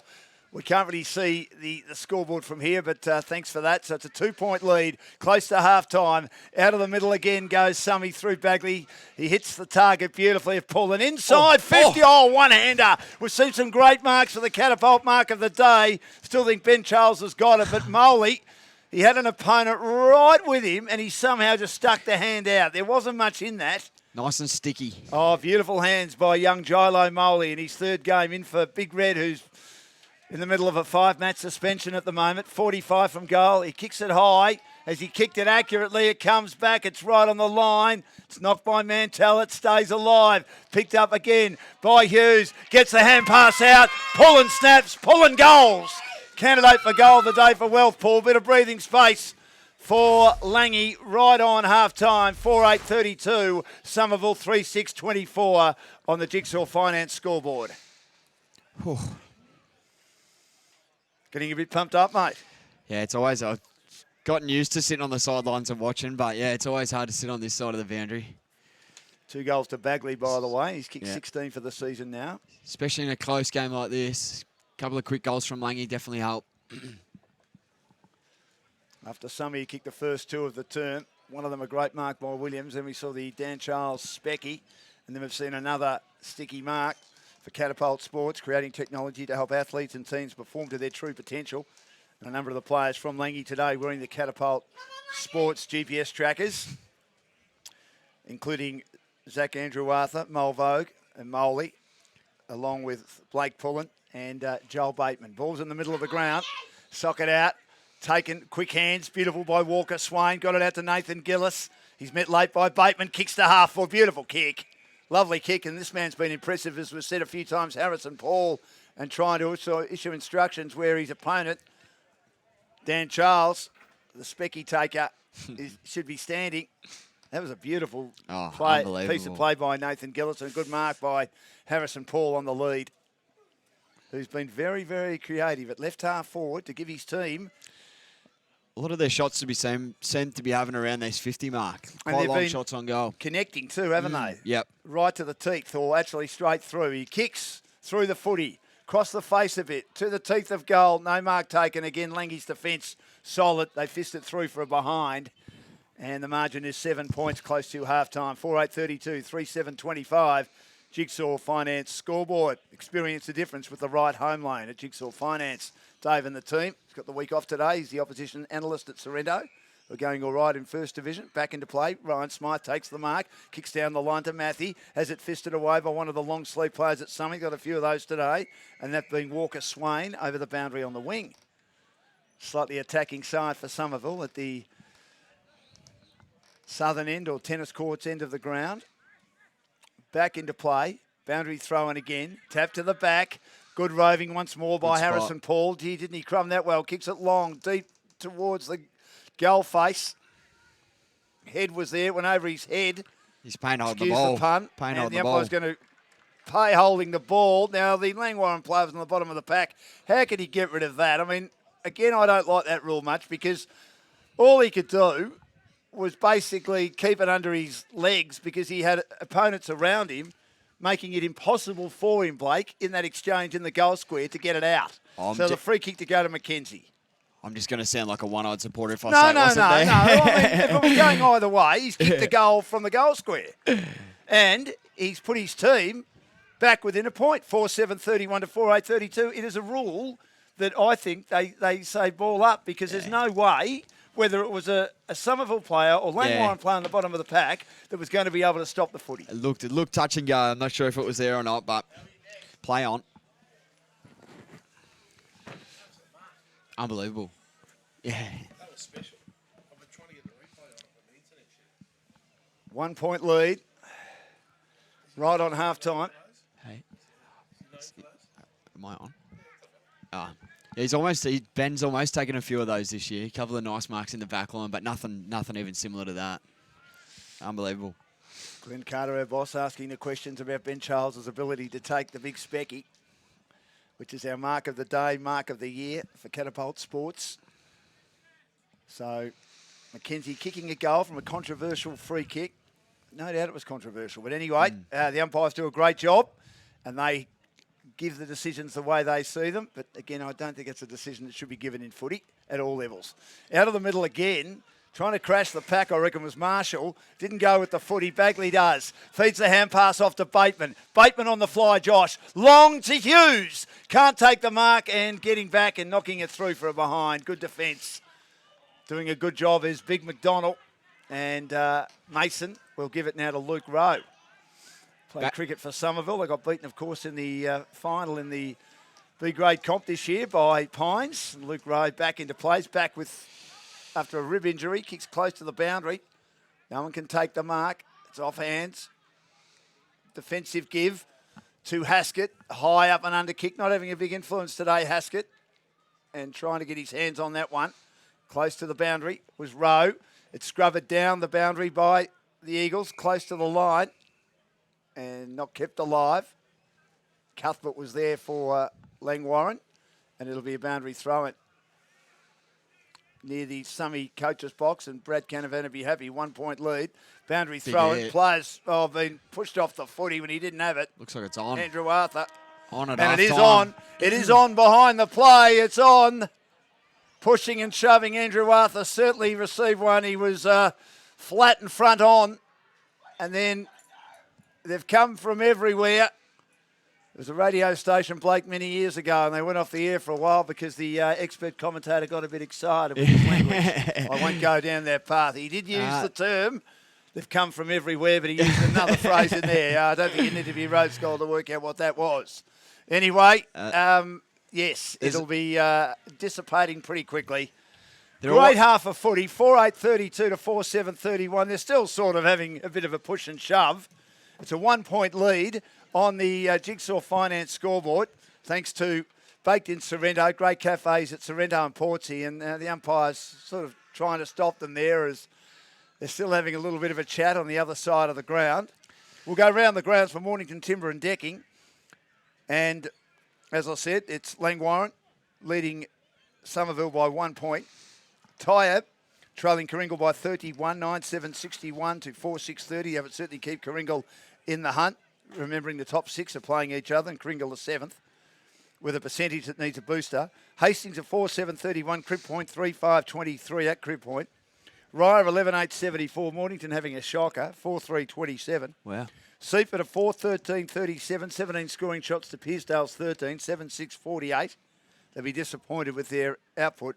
And Devon Meadows 7-5-47, leading Chelsea by 26 points at Chelsea, 3-3-21. Seaford game looks interesting. Where's that been played? At Seaford, yeah. So just inaccurate in it front of is goal. 17 scoring shots to 13.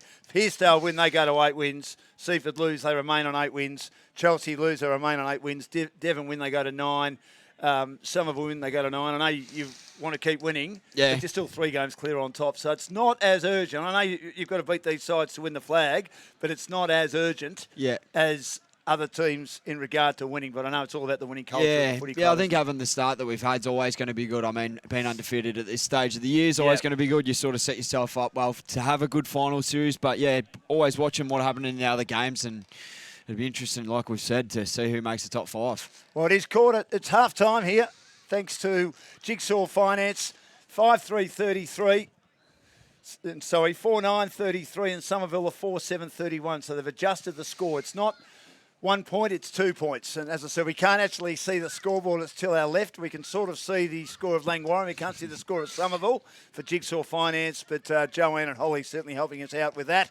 A 2-point lead at halftime. The big highlight, Dan Charles, mark of the day, mark of the year, stood on about 4 shoulders, if not more. It'll be Mayo by the time we get to the club rooms tonight. Blake, it was an outstanding mark for Catapult Sports, but it is half-time and a 2-point lead. Impressed with Somerville? Yeah, no, they've been really good. I think their pressure around the footy is something that they've always been known for. But, yeah, it's been good today. They've taken a lot of their opportunities, long shots on goal that have sailed through. So, yeah, it'll be interesting to see how the second half plays out. It's always tight with these two teams. So 2-point lead. It's great to have Blake Harkness with us, who of course is the captain of the Langwarrin Footy Club. He's got a broken wrist. If he wants to stay, he can. If Big Red comes in, well, he can replace him. But we'll just see what happens. He obviously can have a rest, go into the rooms and see what Josh and Blake have to say. Blake McCormack at half-time. But a 2-point lead at the moment for Langwarrin, thanks to Baked In at Sorrento and Portsea on the Jigsaw Finance scoreboard. Get your game face on.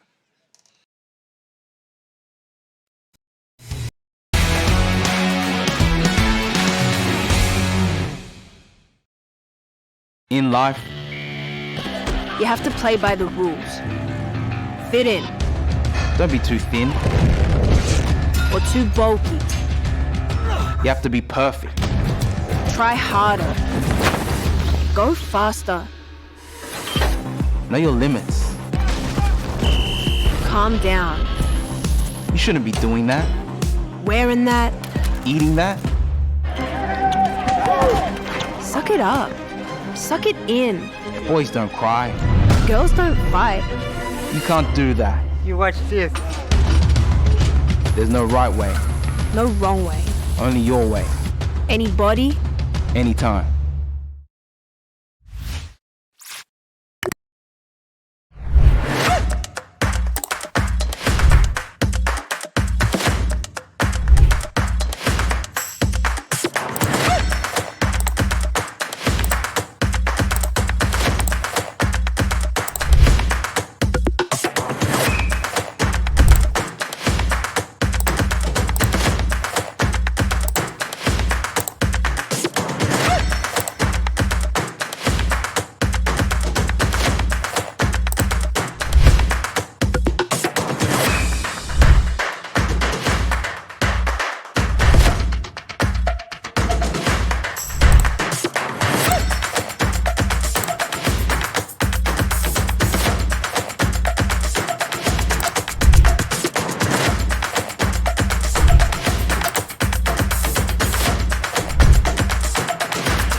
I'm David from Jigsaw Finance. If you're looking to purchase a home or an investment property or even refinance your home loan, at Jigsaw Finance we can put the pieces together to make it work for you.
On the inside, Sophie Ma, but Isabella Calm gets the upper hand. Just gets it past the fielder. You're in trouble. Pierce Sterling be run out. And wonderful to see some of the greats of Australian sport here today. It's just on exactly 2 miles. 2-time Olympic Games finalists over the 3,000 steeple. Too wide. In the inside is Ma, but down the outside is Calm. Over running at ground level, Charlie Rowe again from Mount Eliza. I want to crash the interview. Take the microphone, Pete. Thank you. So I just want to be a big fan of yours. So I'm in the federal parliament, but you play Big Bash. Come outdoors, we're sitting here watching athletics, there's heaps of people running of all ages. Time's through, so this first place is really important. The runner in green in Buddy. Eddie Jerovic now has got a bit of move to do. He's got to try to get a run off the bank somewhere. Gertz roosts that one. That is a monster of a kick for a goal. Waters in again, short. He hits this high, and he might have got enough on this to go for 6. It has. Coming into a catching position on the onside. Mills the spoon shot. He's picked the gap beautifully. What a shot that is.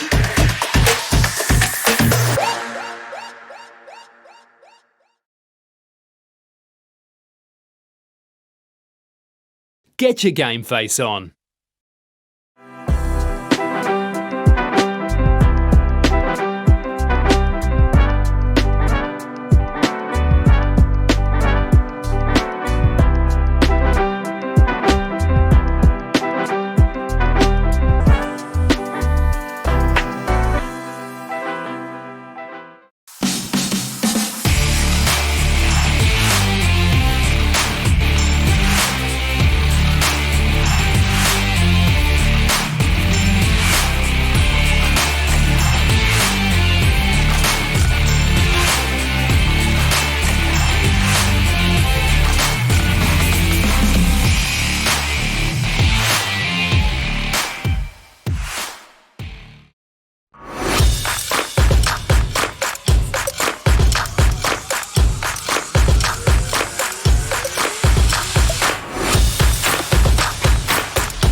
In life, You have to play by the rules.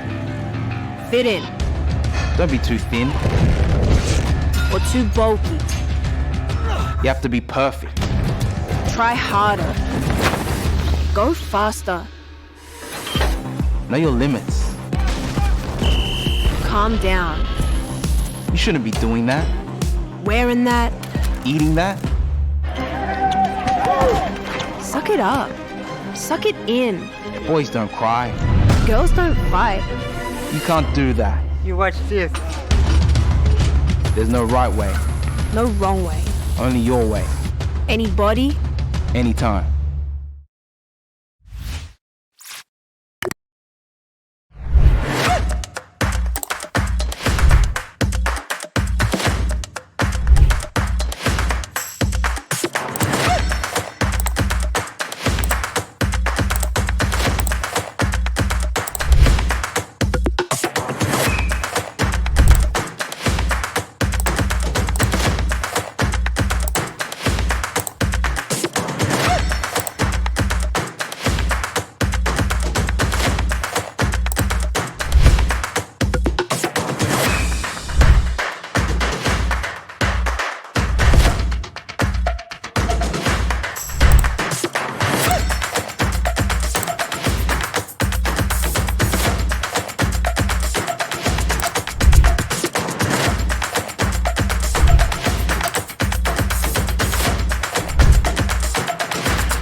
Hi, I'm David from Jigsaw Finance. If you're looking to purchase a home or an investment property or even refinance your home loan, at Jigsaw Finance we can put the pieces together to make it work for you.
On the inside, Sophie Marr, but Isabella Khan gets the upper hand. Just gets it past the fielder. You're in trouble, Peter Sterling. Be run out. And wonderful to see some of the greats of Australian sport here today. It's just on exactly 2 miles. 2-time Olympic Games finalist over the 3,000 steeple. Too wide. In the inside is Marr, but down the outside is Khan. Cover running at ground level. Charlie Rowe again from Mount Eliza. I want to crash the interview. Take the microphone, Pete. Thank you. So I just want to be a big fan of yours. So I'm in the federal parliament, but you play big Big Bash. Come outdoors. We're sitting here watching athletics. There's heaps of people running of all ages. Times through, so this first place is really important. The runner in green in Buddy. Eddie Jerovic now has got a bit of move to do. He's got to try to get a run off the bank somewhere. He's Gertz roosts that one. That is a monster of a kick for a goal. Waters in again short. He hits this high, and he might have got enough on this to go for 6. It has. Coming into a catching position on the onside. Mills the spoon shot. He's picked the gap beautifully. What a shot that is.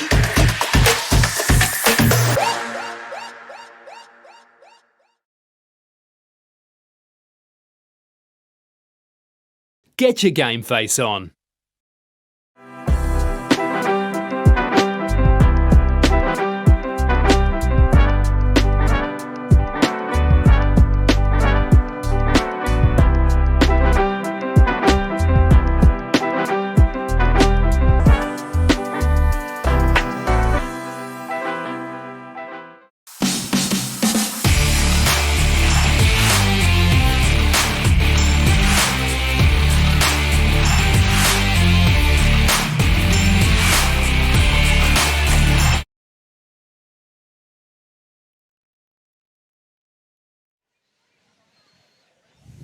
Welcome back to Lloyd Park.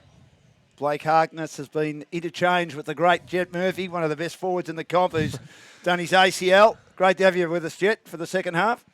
Thanks, mate. Thanks for having me.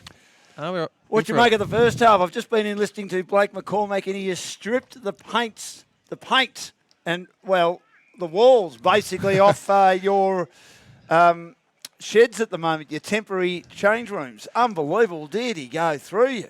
It was a very tight first half. We got off to a great start, as you saw, and kicked the first couple, and they've sort of pegged it back, and it's been quite scrappy. Got a bit heated there towards the end of the half, but yeah, I was in there too, and Blake gave a bit of a spray, if you want to say. With him? I think the boys responded well when we've had sprays this year, so I reckon, wouldn't surprise me if we come out here and do the same thing we did in the start of the first quarter. Not happy about missed tackles, not happy about handballing defensively. Yep. He said that's playing into their hands. 4-9-33 Langwarrin, Somerville 4-7-31.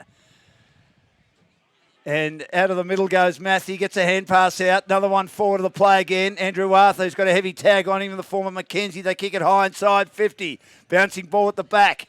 Under pressure, Somerville will eventually find a way to get out of trouble. Good play by Brewer, and they get it down the line again. And good play to find Burton, and it came from the boot of Haskett. Burton kicks into the middle of the ground, back to Haskett, now to Nagel. Nagel's thought about a hand pass at close quarters. Changes his mind, Paddy Nagel on the right. Kicks inside 50. It wasn't a great kick. I don't know who he's aiming for. Harrison Paul's been good. After the foot, he couldn't track it. Bateman's hand pass is taken by Harrison Paul. Drives it long to the goal square. Great mark for Somerville. Wonderful contested mark. I will say a candidate for catapult mark of the day. I think Dan Charles has already got that parcelled up, Jeff. But, gee, that's a good mark, wasn't it? Just a chaos ball putting, I suppose, your defenders under a little bit of pressure. Chance for a shot at goal. And that is an outstanding goal by Tom Beckett from the goal square. I'll take your word for it. It was a good mark. I can't see because your cameraman's in the way there. That's all right. We'll move over a little bit. That's probably not the start we wanted, but yeah, probably exactly what they wanted. Well, it was. Got to squash that. Yeah, it was a terrific goal. And again, it was good defence. Has Zach Andrew Arthur had too many tags before? He goes about his business the way he normally does. I think doesn't really bother him. He's a pretty hard man to tag, actually. He runs all day. He covers probably 14, 15 Ks a game. Moley wins it down in the middle of the ground, goes after it again. Hand pass comes out, Peach. Blake McCormack said, get on Blake Peach's back and go with him because they reckon he's playing well. As Andrew Arthur's kick, as he received it, goes wide to the construction side of the ground boundary throw-in. That's 2 clearances for him already, Andrew Arthur, to start the half. Yes. But they're behind now on the scoreboard, on the Jigsaw Finance scoreboard, 5-7-37 to 4-9-33. We'll go around the grounds too a bit later for Mornington Timber and Decking. Back into play on the outer wing. Fisted down by Big Head, the new ruckman for Somerville, with Roberts playing for Collingwood. Flips out to Matthew, gets the hand pass clear, but it's intercepted again. Quick kick down the line. Came from the boot of Burton for Somerville. Players go to ground. Kick inside 50 for Somerville again towards half forward. Under pressure at the back. The hand pass from Brown. He got it out to his teammate and Dan Charles. Charles goes back to Tuddenham. Tuddenham busts the tackle. He started up forward, but his best position is obviously in defence. He got the hand pass out to Ryan Smythe, who tripped the light fantastic and stepped around opponents left, right and centre. Handballs out to Peach. Peach in short again. And the running game is on for Langwarrin down the construction side of the ground. But they turn it over at half back, and a comfortable mark taken by Mantell. I think that's exactly what they want us to do. Play into their hands off half back with extra numbers. Goes back to the last line. I think it was McDonald marking, got it to Mantell. Mantell right beside the behind post, kicks towards the half-back flank. It spills to Mason, taken in a tackle. He tried to extricate himself from the contest, but going nowhere, and the umpire said no prior opportunity. Well, should be. Tap down. Peach wins it again. Defensively, handballs to Matthew. Matthew gets the hand pass out to Galby. Galby hesitates and is lost holding the ball. This is what both Josh and Blake McCormick don't want, the defensive hand passes, but they're playing into their hands. Free kick to Nagel, who's playing a good game. He'll go for the switch. He's got a player breaking on his own, all on his own, taking the mark. Mantell, one of the best on the ground for me, for the Rosebud Country Club to win the Titleist golf balls. He marks on the wing. His team 4 points up, giving them great run and playing wonderfully defensively. Long inside 50, fisted down again by Beckett. Player taken high. Gillis breaks the tackle, snaps the goal. 2 in a row to Somerville. Langy under the pump now. Just under the pump a little bit, Jet. 2 goals. Nathan Gillis doing what he does best, roving front and square. And they've got their biggest lead of the day after Langy kicked the first 2. The Eagles, you'd have to say, have certainly been the better side. They are now 6-7-43, and they lead Langy 4-9-33 on the Jigsaw Finance scoreboard, thanks to Baked in Sorrento and Portsea. Bit of forward craft there. Yes, ducking brilliant. out of a tackle, making himself hard to tackle. Gillis. And he's been out injured as well, a very handy player. Got a bit of class in this side as well. We know there's a lot of grunters. There'll be a secondary bounce. What do you need to do? You just... I think, as I sort of half mentioned before, they've got a spare down their back line right now in Mason by the look of it. And he's a good reader of the play too. And can use the ball very well too if you let him off the leash. So Meggs received that one, but then was accosted. Tap down again. Taking side centre square, there's Meggs once more for Langwarrin, lost control of it. And he's given away a free kick for a shove in the back. Out of the middle they go again. Driving it long inside 50. Burton inside for a mark. Great mark again for Somerville. They're dominating here. Lovely ball. They got it long. In fact, it was Nathan Gillis who kicked it long. And he finds a target at left half forward. And the contested marks are starting to work for Somerville. Just getting it in deep and just catching your defenders, Jet, a little bit betwixt and between. They look a bit flat there. Shot at goal. It's 3 in a row. Can't drop the heads. No, just got to keep going. There's a lot of footy still to be played here.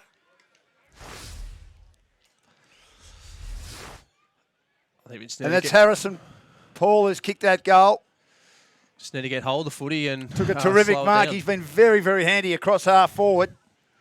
He's kicked 2 now. And the lead has got out to 16 points, 7-7-49 to 4-9-33. Remembering Langwarrin are 4 games clear on top. Summy are one of a number of teams within 1 game of each other and percentage between 2nd and 7th. And the top 6 playing each other today. Huge round of footy in 2nd division. Tap down again. Handball comes out from Nagel. Quick kick towards half forward by Paul again. No mark taken. At the drop, Dan Charles is there. Couldn't get hold of it. Goes after it again. Holds it up inside 50. Oh, the handball comes out. Beckett, left foot snap again. Bouncing ball and through for a behind. Good effort by Nathan Gillis. Tucked in on the boundary. Didn't miss by too much. Pressing here. So they certainly are. Need to find Wasn't a way far out. away. Ryan Smythe back into play, lead out to 17. That would have been a great goal. Certainly a candidate for our Wealth Pool goal of the day. Off hands, Cuthbert picks it up. Skimmies it along the turf. Good ball, fuck. And finds Brown. Brown now kicks to half forward again. Mason is there, but there's a free kick for a shove in the back.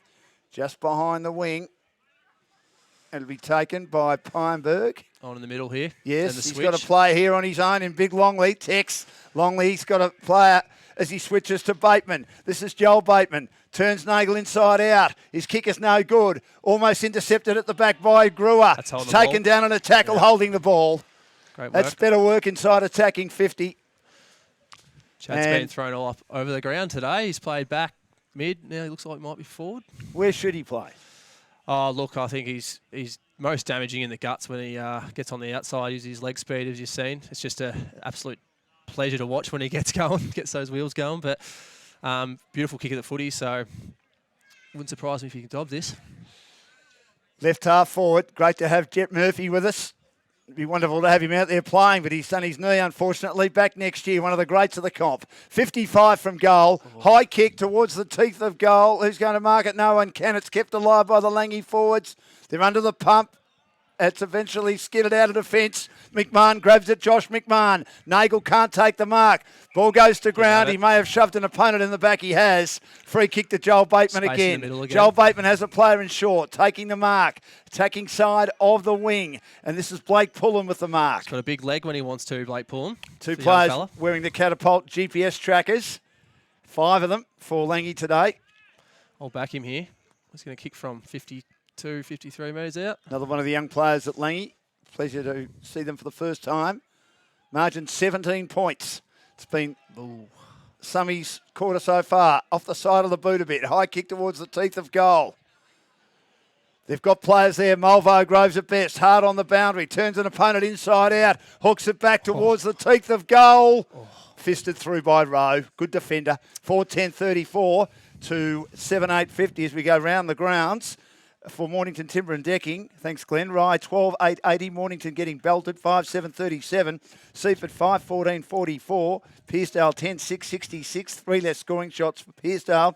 Chelsea are 5-3-33 and Devon Meadows are 9-6-60. And we'll just check Crib Point 3-6-24. Hastings are 5-9-39 and Tyre 5-7-37. Coringal 12-9-81. Starting to win some ball. On the wing, Brown. Handball's on the outside. Smythe gets the hand pass from Andrew Arthur. Brought down late. Skids a kick towards half forward. Under pressure. Swinging kick. Comes inside 50. And it's a nice kick. But and in the AFL, Collingwood are 26 points behind North Melbourne. Can you believe that? Marked by Brewer. He kicks to the half-back line on the outer side of the ground. They beat the good sides and can't beat the teams battling a bit. Like my team, the Bulldogs. Loose ball on the wing. It's going to be a free kick. And which way will it go? It'll go to Somerville and taken at half-back by McMahon. Their pressure's been great. Steps around an opponent, does McMahon. Kicks down the line now towards the wing. And marked by Sedgwick. Big Benny Sedgwick drives it long. Inside 50. Will be a mark to Williams. He's, pulled his opponent down. Was it legal or illegal? Tuddenham reckons it was illegal. I reckon it was illegal. The umpire, and it doesn't matter what I think, opinions are like backsides, Jet. We've all got one. The umpire's opinion is that it's legal, and Williams has taken the mark and will have a shot at goal. It's a bit stiff there. That came in pretty quickly, and he was a bit of a sit and duck, but my backside says illegal too. To make it 22 points, and he hits the right behind post for out of bounds on the full. 7-8-50 to 4-10-34 on the Jigsaw Finance scoreboard. Margin 16 points. And it will be back into play. Last line of defence. Cuthbert with the footy for Langwarrin. Good game of footy this. He'll go across the face and kick into the back pocket. He'll find Ryan Smythe. Another one of their tallish defenders for Langy. He's got nothing to kick down that outer side of the ground. Has to go back to fullback again and find Bateman. He's down the middle now. Breaking for him is Peach, who continues to give his all. He daisy cuts it to the centre half-back position and goal. He thinks about a hand pass on the inside, goes on the outside to Joel Bateman, who runs well for Langy. Kicks towards the wing, fist away again. Good play by Walker Swain. Taken down at a tackle was Haskett, who was about to crumb it. and he'll get the free kick. Brewer also involved there with a nice spoil. A lot of players in long sleeves. Walker Swain for Somerville, Brewer, and this man who's in our team of the week every week, having a great year, Haskett. Goes back now, 2 half back. Mantell, who's been brilliant. Back to Haskett again, still at half back. Candidate, as I said, Mantell for our Titleist golf balls for Rosebud Country Club. Not a good kick at all, and getting in and taking the mark is Andrew Arthur. Andrew Arthur pops a kick inside now to Blake Peach. The partners in crime have about 30 possessions every week. It's a beautiful kick to Bagley. Bagley now at half forward. Will drive it long. His team need a goal. There's 17 points in arrears. Big fist. Could have nearly been a free kick off the pack. 20 metres out from goal. Summy clear towards the outer side of the ground. They're getting a wall here now. Tuddenham steps around an opponent. 40 from goal. Tuddenham shoots. And he misses to the left-hand side. I reckon he's missed to that left-hand side 3 times today, Dan. A couple of set shots early. Solid player, Nick Tuddenham, as we know, 4'11", back into play. Mason, in short. Nagel, half back, out of side. Issuing instructions, Paddy Nagel. Playing a good game. Kicks down the line. Looking for someone to mark. Rowe can't take it. And he went up forward and kicked an important goal earlier. I reckon as a defensive forward in Beckett. And it's a boundary thrown in front of the construction site. Can't wait to see the new facility. Boundary thrown on the wing. Langy goalless so far this quarter. Tapped down again by head of Somerville. Going to be a free kick off the play, and Summy will get the free kick. And it might be Nagel again, who's having a pretty good game, Paddy Nagel, on the wing. December, they're hoping for those facilities, Dan. December? Yeah, touch wood, that's all right. At least before next year would be good. Spiral punt towards half forward. No mark taken. Missing it Longley. Spills out the back now to Mulvogue. Skims it along the turf, close to the boundary. In the road, Mason. Lost it. Got the hand pass out towards Nagel. Missed the target. Coming the other way is Peach. Feeds a hand pass to Charles. Charles handballs over the top. Slipping and sliding is Matthew. Just not working for Langy today. Pressure's been relentless, hasn't it? It has. It has. After the first 2 goals, they've really got their game going.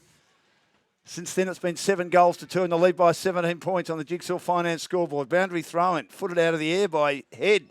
Party trick. Here we go. Moley, handball. Now they get it from the contest. Bateman, one of the best at it. Josh Bateman drives it long, but there's no one there. Good mark, last line of defence again by Mantell, who's been superb. And he gets the outlet kick to Haskett, who's been very good at that. Kicks down the line again, and taking a good mark on his chest is Walker Swain, just behind the wing.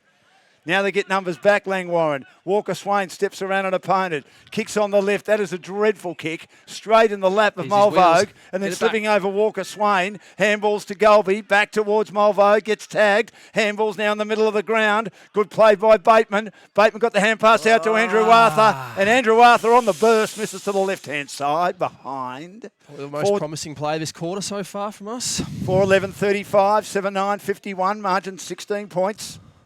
Jigsaw Finance scoreboard. Mantell back into play. Short again. To McDonald on the left. High ball to the wing. Big fist at the back. Rowed by Mulvogue. He's getting himself into it now, Mulvogue. Hooks around the body for the Kangaroos. Ooh, back inside 50. And a terrific effort to take a mark. Is it Rowe? No. And there will be a opportunity here for Somerville as their defence has been absolutely superb today. Trying to take the mark was McDonald. Couldn't take it, but gets a free kick and a hand pass out. A Summy kick it down the line again.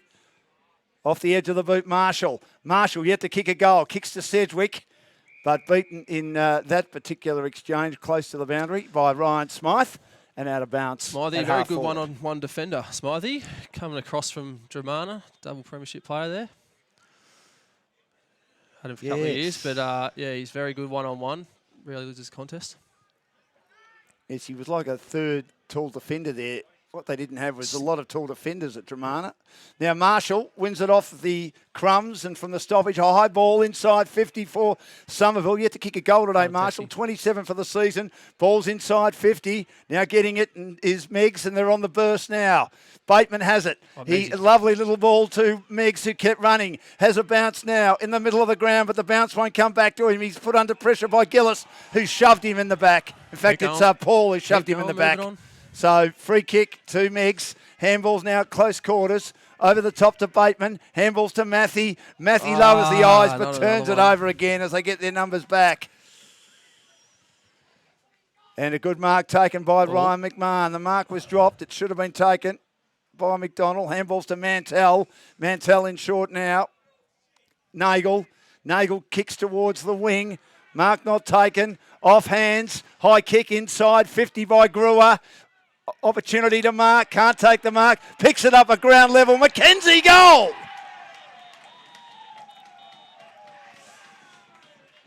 Did well, made the contest, he normally plays in defence, brought it to ground, snapped around his body, another one for Somerville. And Langwarrin, still a bit of footy to be played yet, might be staring their first defeat in their face today. 4-11-35. To 8-9-57 margin, 22 points, and Kane McKenzie is normally a defender, but we know he's also been doing a great job on Zach Andrew Arthur today and went forward and was terrific. By the look of it, haven't seen him play forward before, but yeah, that's not good signs for us after that one. I remember last time we played them earlier in the year, they went into three-quarter time with a bit of a buffer, and our last quarter was good. So out of the middle again. And they drive it forward once more, inside 50. Smythe will get a free kick. Just as Nagel got in position, it was roved off the pack by Sharp.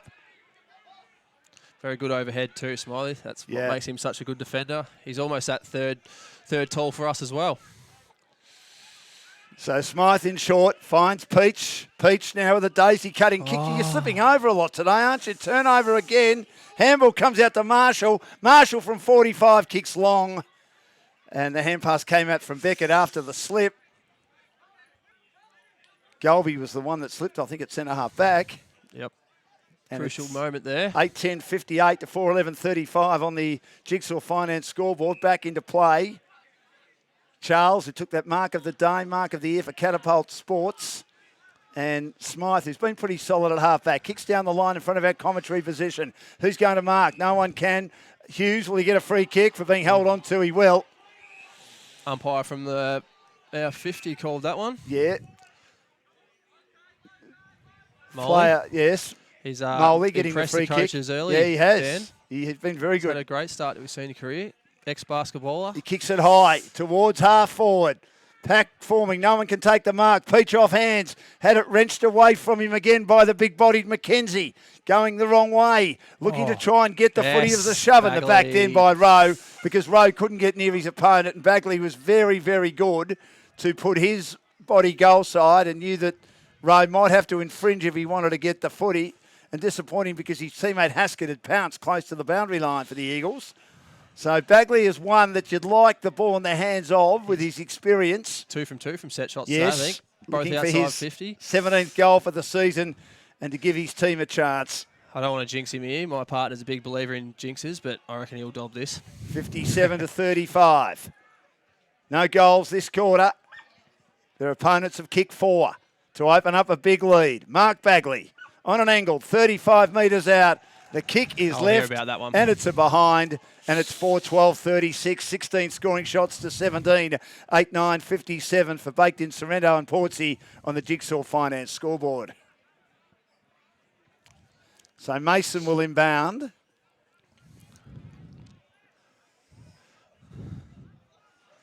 And he will head to the outer side of the ground where they have gone. In short again. There's a big miss there, Bagley. It was. Brewer. Steadier. Oh, he's turned that over dreadfully. Kick back inside Shawnee 50. Herdman.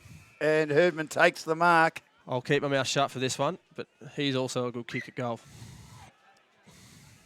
Pineberg took the interception. It was a poor defensive kick by Somerville. They haven't really made too many blues today. It's 57 to 37. been hard to check that scoreboard. They need this. Come on, boys. And they miss to the right-hand side. Sean Herdman misses. So it's back to 19 points. 4-14-38 to 8-9-57. 18 scoring shots to 17. Back into play. Mason favours the broadcast side. Over the head. No one can take the mark. At the back. Good hand pass. Came out from Matthew. He gets it to Bateman. Bateman has a bounce. He kicks in towards the pocket. And no mark taken off hands. And didn't have out much of else bounds. on there. Had to go to that option coming at him. Pulling. Yes, pulling. Forward 50 stoppages, we haven't been great today, but we're normally good in that area. So let's hope we can jag one here.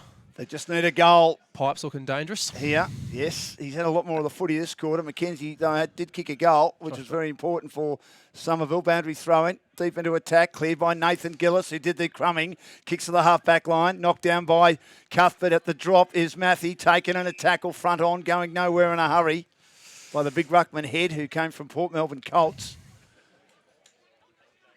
He taps it down. Matthew roves again. Impeded. Handballs to Mulvogue on the outside to Joel Bateman. Has to U-turn, get around an opponent.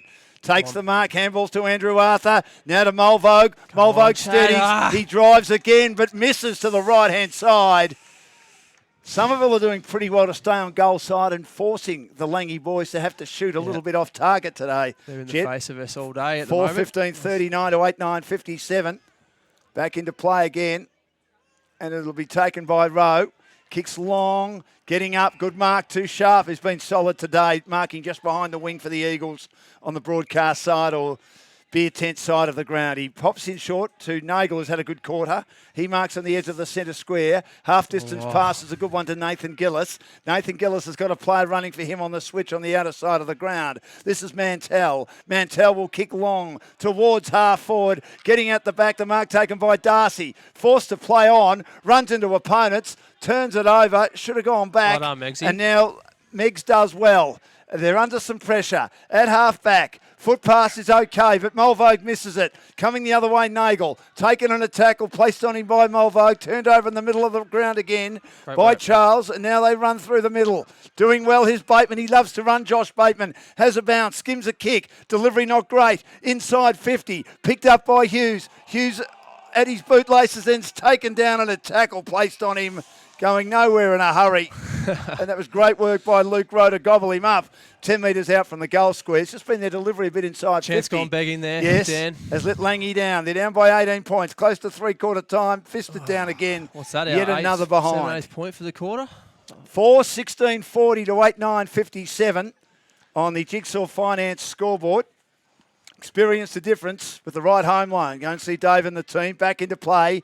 Kick to the half-back flank. It's a wobbly ball. Finds Lockie Williams, who shakes the tackle at half-back for Somerville. Delivers a kick, which doesn't find the intended target. Mepstead was a bit slow to get to it. Intercepted on the wing by Cuthbert of Langwarrin. Getting a lot of the footy at the moment. Very hesitant to kick long to their big defenders. So yes, they've got a lot of them. He goes wide now towards the half-forward flank. Again, good defence by Somerville. Close to the boundary. Good tackle laid. Great effort to try and get a hand pass out Mulvogue. Matthews there to lend support on the inside. Delivers inside 50. Bouncing ball. Loose ball again. 20 metres from goal. Might be picked up now. Can they get a shot at goal? Yes. Snap at goal. They do. Well played by the little fellow. Has it been called touched or has the goal been kicked? I think the field umpire all clear. I think Staggett's kicked the goal he has. They just kept getting the ball inside 50. It was what we call dirty ball. Oh, exactly what we needed. Sometimes dirty ball doesn't work, Jet, but on that occasion it did because it skidded in and made the Somerville defenders second guess a little bit, and Staggett snaps around the body. Candidate for goal of the day for Wealthpool. With income streams, Young paying Megsy 8 to 14% a couple of times this quarter, half the half back. Has been very. He's about his third, fourth game. I think I played his first senior game was when I hurt my knee against Coringal a few weeks back, so it must be game 3. But a lot of composure off half back there and streaming forward. And Stagger did well then. It was a terrific goal. Another one of our young guns coming through the ranks. Yes, very exciting. His fourth game. Moley, his third game. So you've got a lot of young players in today. Missing yourself, Harkness. Church is another one, of course. And Big Red amongst your best 22. Out of the middle. Williams does well, hooks around the body again, defensive side, fisted down by Walker Swain, but straight to an opponent, and then he lays a very, very good tackle on Bateman. That's Joel Bateman, who took it at half back, taken down at a tackle, and the umpire will throw it up. Also on the wing. missing our big Nick Hamill down back. Another one? Yeah, probably the biggest one of them all today. Molly's holding his own in the ruck, and Hamill, that leadership off half back is crucial. And how long for Hamill? Maybe a couple of weeks. We're not too sure yet. Quad injury. Quad injury. Yeah, I'm not sure if it's just tightness today or I wasn't at training this week. And also saw Billy Rolfe come off, and he's badly hurt his quad. He was gone before quarter time. Calf, yeah. Calf, thanks, Jet. Yeah, so that's a huge loss as well. So you've got some injuries to your key players, even though you're doing well in the reserves and under-19s. I mean, at the end of the day, it doesn't matter how much depth you have. If some of your best players are out, it makes it tough. It does. No, we definitely had a big list at the start of the year, but we're going down like a sack of potatoes at the moment. Well, that late goal and a lot of behinds has kept Langy in this. 21 scoring shots to 17, but Somerville kicked 4 goals. When they went forward, they scored. When Langy went forward, they didn't score a goal until the very end of the quarter, finally getting some chaos ball going and good crumbing at the front. Probably got on top, I think, the last 5 minutes. So exactly what we needed to go into this last quarter. So I think hopefully that puts it into the Summy heads that, what happened last time in the last quarter can... Well, obviously they don't want that to happen, but we do. So 8-9, 57 to 5-16, 46. 4 goals to 1 on the Jigsaw Finance scoreboard for our major sponsor today, Baked in Sorrento and also Portsea. Around the grounds for Mornington Timber and Decking, tie of a 6-7, 43. Karingal needing a win to stay in touch with the top half a dozen. 14-10, 94. Crib Point at 5-7, 37. Hastings looking for their second win in a row, 8-13, 61. Rye, 13-5, 83. Mornington fighting back within 25 points, 8-10, 58. Seaford at 6-15, 51. Heasdale looks like they'll win that one, 12-11, 83. And Seaford back in the pack. And Chelsea is 6-5, 41. They were beaten by Langy last week, and Devon Meadows at Chelsea playing pretty well. That's an interesting 10-9, 69. You asked me at the start of the day who I thought would be probably the biggest challenger, and I would have said Devon, but Chelsea played well at home against us last week. Well, there's a quarter to go, 11 points. Can you win from here? 21 scoring shots to 17. Summy certainly played some good footy, but you guys were the better team in the back end of that quarter, but just couldn't quite take your chances. I think the momentum there will give us something to clench onto. So, look, we're never out. You know what sort of team we've been all year. Never going to go down without a fight anyway. Great belief. You know how to win from any situation. Yeah. I think most games this year we've had a 10-minute period where we've been able to kick sort of 4 or 5 goals and, whether it's early in the game, run away from it and hold on to that, or whether it's late in the game, hopefully we can do that here. 5-16, 46, and in that quarter, they kicked 1 goal, 7, while their opponents kicked 4 goals, 2. Somerville to hold an 11-point lead. At one stage, the lead had almost got out to 4 goals, and Harrison Paul in particular has been very handy with a couple of goals. A goal to Williams, a goal to Beckett, and also to Sharp and to McKenzie and to Nathan Gillis. A lovely snap, and almost got another one for the Eagles. For their opponents, Billy Rofe, before going off, got a 50-metre penalty, kicked a goal. 2 to Bagley, 1 to Pullen, 1 to Staggett as well. But they've got some work to do. 5-16, 46. Langwarrin, 8-9, 57. Somerville would love a win here to stay firmly ensconced inside the top 3 with 5 rounds remaining. It's the key stat, Dan, just not taking opportunities. 16 points. I know a few of those were rushed, but probably our fault in that quarter. Could be a different story if we turn a couple of those into goals. Back with Jet Murphy and Dan Lonergan with the last quarter very shortly here at Lloyd Park. Get your game face on.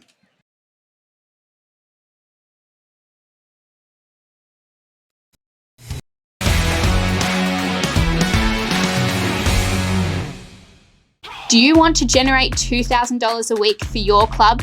Stand out from the crowd of generic websites? Now that I have your attention, let me walk you through how ClubZone can supercharge your fundraising. Is it time for your club's website to be upgraded to a new, easy-to-use platform? Create a ClubZone website and experience the new benefits today. It's time to supercharge your fundraising. ClubZone is everything your club will need to raise money. It's time to have an all-in-one website for your club's important news, information, sponsorship, e-commerce, ticketing, membership, and much more. There is no need to complicate things with cash when you can run everything through your website. Get your own online store to sell anything and everything. Memberships, apparel, merchandise, memorabilia, and more. For the club that has to juggle everything, Clubzone's easy to use and easy to build website solves your problems.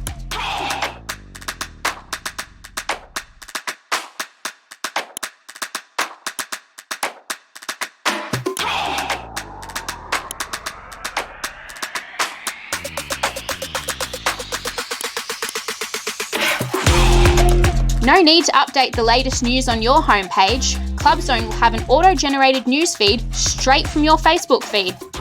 Open up your club's sponsorship opportunities and showcase and sell packages online to build their exposure. Set up fundraisers like never before with a fully automated raffle system. Ensure that you keep your fundraising events professional. Clubzone's integrated ticketing system is for all of your online and physical events. Take things to another professional level with ticket scanning functionality.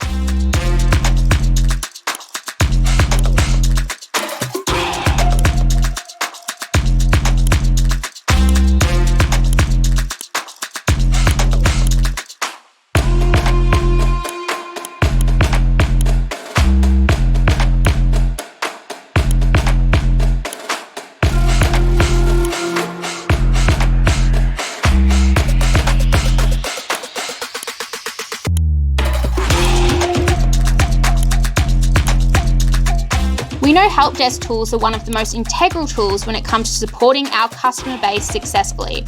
That's why we are constantly building on our in-depth information centre for your use. Get the full Clubzone experience for just $14.80 a week.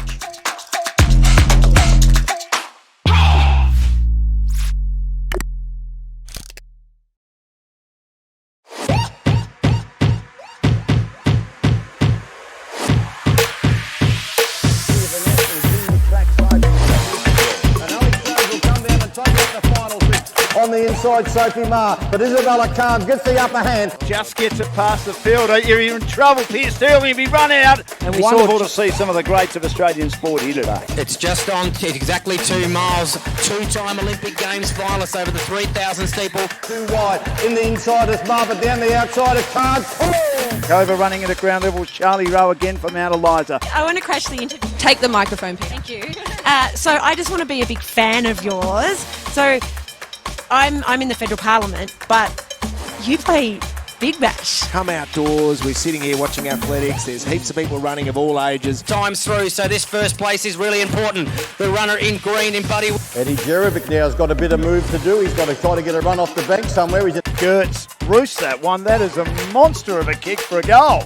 Waters in again, short. He hits this high, and he might have got enough on this to go for 6. It has. Coming into a catching position on the onside. Mills the spoon shot. He's picked the gap beautifully.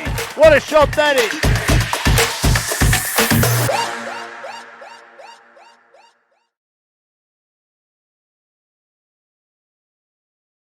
Get your game face on.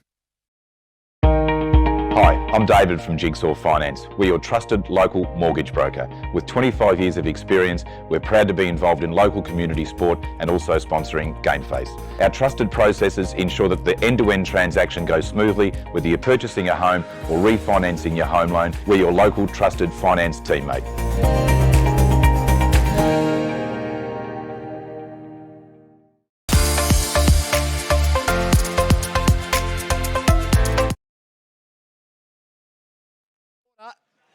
For Sorrento, come on, baked in, and also at Portsea. And out of the middle goes Moley. They're 11 points down. Langwarrin have not been beaten this year. And out of defence, it's rowed by Brewer. He rebounds hard to the outer side of the ground for Somerville. But a good mark to Cuthbert. Cuthbert kicks high off the side of the boot. Rowe is there, allows his teammate to come in, McKenzie, and take the mark. Get the hand pass off to Nathan Gillis. It's behind him a bit, but he still makes it good. Kicks to half forward. Bouncing ball. Big Jared Brown. Boof Brown is there and holds it up for Langy at half back as they kick to the tennis court end in this quarter, Summy. 4 goals to 1 in that quarter, but Langy dominated the back end of it. The lead got out to nearly 4 goals. It's 11 points. Out of the middle again goes Williams. He gets stymied and tagged as he tried to burst out of the on the fly tackle. there. He was on the fly. He couldn't get control of it. The umpire says, give it to me. Tuddenham was hanging on and might even be doing a bit of a cooling roll on him in this last quarter. We'll get Jet Murphy to keep an eye on that one. Yep. Ball goes inside 50. It was won by Darcy. Left foot kick again by Moley. High ball towards the wing and a good mark coming the other way. Taken comfortably by Haskett, who's having a great year. Haskett kicks on the bounce towards half forward. Sedgwick couldn't get it. Had a teammate there able to grab it and kick inside 50. That was from the boot of Walker Swain. Again, another loose ball towards the goal square by Somerville. It goes across the face and hits the behind post. Not a bad result, indicating a boundary throw-in, as there was an open goal square, which would have been a very handy goal for the Eagles opening couple of minutes of the final quarter. 11 points the margin. We've got a grandstand finish on game face, thanks to Baked In at Sorrento and Portsea. Throw-in, working hard. Lockie Williams lays a couple of tackles, trying to extricate, and they're under pressure. Ryan Smythe has to handball close to the boundary, taken in a couple of tackles. Dan Marshall's forward pressure. Hasn't kicked a goal today. Very good then. Oh, he kicked their first one, didn't he? Big snap. Marshall. He might have kicked his first one. Boundary He's throw. dangerous spotty around stoppages. Yeah, so he's kicked 28 for the season. You're right, he did kick their first one. Free kick. There was a boundary throw and a player took it at ground level and was taken high. Marshall. And we'll have a shot at goal. There's the aforementioned Dan Marshall. Looking to kick his second. Goal 29th of the season. There a bit.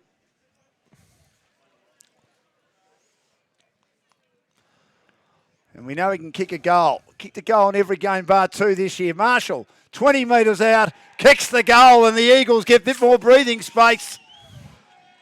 How often do you see at the AFL level people miss that, Dan? All the time. Oh, it's all the crazy. time, Jet. Yep. 9-9-63 to 5-16-46. And the reason why is because the fitness advisors say that players are only allowed a certain amount of time out on the training track. And the extra time should be to have a bit of goal kicking practice, which at the end of the day can be the difference between winning and losing and helping your team play finals. They paid the big bucks and, you know, Danaher comes to mind. Your boy Norton comes to mind. Oh, he does. I love him, and he can play. I believe he's a centre-half back. But anyway, if they get Rory Lobb, which I believe they're going to, they might move him. Rory Lobb, well, I think he stays coming to the Pies, isn't he? It'll be thrown up in the middle again. Do you want him? It's probably, Do you need him? I'd probably rather 9-9-63 to 5-16-46. Yeah. Well, we don't really need Lobb, but then again, we need a defender. We haven't got one. Not with Bruce. Here we go. Yeah, out of the middle again. That's exactly what Good we need. play by Andrew Arthur. Herdman had it fisted away at the drop. Come on. Jared Brown kicks a wonderful left footer. Candidate for the Wealthpool goal of the day by the big fella. He roved off the pack, showing his dexterity for a big man, for a man getting on a bit. But his second game in a couple of years. He returned against Chelsea last week. Didn't give up playing senior footy. Wanted to play senior footy again. Got back in last week and kicks an important goal for Wealthpool with income streams paying 8 to 14% per annum. Had a decorated career, Jared Brown. Gerard. Did you think he'd ever come back? Look, when my first year I played with him, he was sort of the centre forward, and yeah, he sort of probably saw the end of his career. Then we hit COVID, but yeah, now he probably never thought he'd find him in the senior spot. But trying to shove it forward, 9-9-63. 6-15-52. Mason receives a defensive hand pass, skims it out now to Darcy. Darcy gets it to Nagel. Nagel finds the ball now eventually. Handball's back now in the middle of the ground to Mackenzie's. Mackenzie's hand pass is blanketed down. Picked up now by Bateman. Handballs to Josh Bateman from Joel. Kicks towards the wing. Oh, great mark from behind. Where was his hand? Taken by McMahon. May have been in the back of his opponent, Staggard. McMahon, Josh, kicks to half forward and standing tall. Accidental mark completed by Williams. Shows some candy. Turns an opponent inside out. Kicks into the pocket. No mark taken. At the back, cleared by Smythe. Smythe now gets pushed in the side. Manages to find a target at half back. They clear now through Tuddenham down the line. Brown can't take the mark. Rose with him. They've had a good battle. Handballs now to Joel Bateman. Margin 11 points. Bagley marks in front of our commentary position. 52 to 63 on the Jigsaw Finance scoreboard. Bagley peers inside. He has a player there, Peach, on the hand pass now to Joel Bateman. Fumbles. Picks it up now. Kicks to half forward. Can't take the mark is Hughes. Goes to the back of the pack. And Staggard was there, but running it out of bounds is He's been pretty handy today too as a small back pocket in Josh McMahon. A bit more methodical there going forward, not just bombing it in. So hopefully that can pay off soon. Deep into attack. Cranbourne into the ground. 63 plays 52. 22 scoring shots to 18. Somerville by 11 points. Ooh. Kick 5 goals to 2 in this half. Spills to the back. Here's Bateman. Josh. After him now is Gillis. Gillis goes after his opponent. May have tackled him front on. The umpire let it go. Ball's inside defensive 50. Gillis tries to paddle it out for Somerville. Picked up again. Snap at goal by Langwarrin. Doesn't go where it needed to go and out of bounds. Player snapping hard at that one was Herdman. Dodged a bullet there. And McDonald couldn't quite take the mark running with the flight off hands, but it's a good result for Langy. Jed, it's deep into attack, 20 metres around from the goal. They're attacking. Need to make something out of it, though. 63 to 52. Boundary throw-in. Back into play. Fisted down by Brown. 20 metres out from goal. Socket free kick off the play. And getting a free kick. He's very clever, isn't he, Mark Bagley? He'll take the free kick. Or is he coming off? He's not going to get the free kick. No, it looks like Pullen, I think. Pullen will get the free kick. Yeah. I'm not saying anything this time, Dan. They need to kick this to cut the margin to 5 points. Joshy Bateman just giving him some words of advice there for the young fella. One stage, it was nearly a 4-goal lead to Somerville as they kicked 4 unanswered goals before a late goal by Langy, who peppered the last 15 minutes of the third quarter. Now for their second goal of the final quarter to cut the margin to 5 points. Wow. And he misses again. That's huge. That's a big massive. 6-17-53, Jigsaw Finance scoreboard. 9-9-63, thanks to Baked In Sorrento Portsea. Great cafe in the Southern Peninsula. I think you were right about Tuddy before. Back into play. Playing closely on Williams through the middle of the ground. Mantell. High, head, taps it down at the drop. Left foot kick by Sharp. Down the wing for Somerville. Bouncing ball. One again by Hamill. Feeds a hand pass inside. Turned over by the Eagles. Their pressure's been great all day. Knocked out by Haskett. Player tried to foot it forward and he's given away a free kick. And it'll be taken by Longley. Longley's kick was nearly intercepted. Marshall does well to take it. Then he slung in a tackle. Slung in a tackle and free kick to Marshall. I reckon it was there, Jet, even though he threw the ball away. Kicks it high inside 50 for the Eagles. They lead by 10. Big fist from behind by Longley. He collapsed the pack for Langwarrin. Ball goes to the boundary, half back on the outer side. A lot happening here, and it goes out of bounds just as it spilled out wide. And there will be a free kick, actually. Longley will take the free kick at half back. Oh, I think a sling tackle was there. Provided they give them. Provided they... You got to finish the tackle, though. You don't want to let him dispose of it. Goes back now to Smythe. Smythe will switch again. Numbers here. He's got Tuddenham. They've got players on the broadcast side. Peach. Back to Tuddenham. Tuddenham now. He's confronted. Back to Peach. Back to Tuddenham. They share as they approach the wing, Langy. Down by 10 points. Tuddenham met late. Affects the kick. High ball towards the wing. Mason's there. Fists it away. Good contest. Won by Brown. Taken in a tackle. Dragged to ground in a tackle. The umpire says... no free kick. Good call. Going the way of Ryan McMahon. And it'll be thrown up at half forward for Langwarrin. It was a good call. Tap down Brown. Peach taken again. Was he taken high? I wonder whether he tried to buckle the tackle placed on him by McMahon. He certainly played for it. 10-point lead at the moment for Somerville. Head again. Big punch. Makes 20 metres for the Eagles. Slips to Marshall. He got one high. He gets the hand pass out. Puts his teammate under the pump. They go in hard. Handball comes out again. Good play, McMahon. Good play, Rowe. Fed the hand pass out wide now. Mantell has been resolute off half back. Kicks his team towards the attacking side of the wing, but it's turned over again by Smythe. He's played a great game and could be a candidate for the Rosebud Country Club golf balls as Bagley marks in front of the construction area on the wing. Kicks down the line again. Pretty handy golfer, actually, Smiley. Is he? Mind those, yeah. So Mark on the wing. Kick on the left. Staggards inside 50. Who's going to mark? No one can. Rowe brings it to ground. Good contest. Holding it up. It's tight. Is Ryan McMahon. 10-point lead. Get the next Langy one. pressing. 63 to 53. Tap down again. Sharked. High Holding. ball by Ooh. Langy. High kick inside 50. Bouncing ball at the back. Rode by Big McDonald for the Eagles. High ball. Camped great mark. underneath. A great mark. We've had a lot of great marks he's played for on Catapult today. Joel Bateman plays on. Swings it long towards the goal square, but they get back again, the Eagles. And they manage to escort another behind through. It's 6:18:54 to 9:9:63. What they've played And with the Mason will goalie all day. inbound. A lot of touched on the lines and rush throughs. Good play by McKenzie. Kick back into play is a good one. And Haskett, been pretty solid again today. He will kick it wide to the outer side of the ground. This should be a free kick against Nagel for a shove in the back. He wins the ball ground level. He feeds a hand pass out the back. Now they've got it hard on the boundary. They kick down the line. The kick came from McMahon. That's Ryan McMahon. Nagel receives a hand pass again. Kicks it long inside 50. No mark taken. Ball's at ground level, close to the boundary. Picked up now by Gillis on the left as he crumbed it inside 50. They can't take the mark, Langwarrin. They've got numbers at the back. Looking to try and clear. Bateman does. Joel Bateman getting back to Peach. Peach gets it out wide to Matthew. Matthew kicks it in short again. Should have been a free kick for a shove in the back. And Pullum will take it on the wing in front of a big crowd. Massive throng. Goes in short to Peach on the skid. Peach in short again to Matthew. Attacking side of the wing. Parry and thrust. Margin 10 points on the Jigsaw Finance scoreboard. Nice Matthew in steady short on the boundary again. line here. Big Jared Brown takes the mark. He and Mantell They got two spare back in. playing Mason on each other at the moment.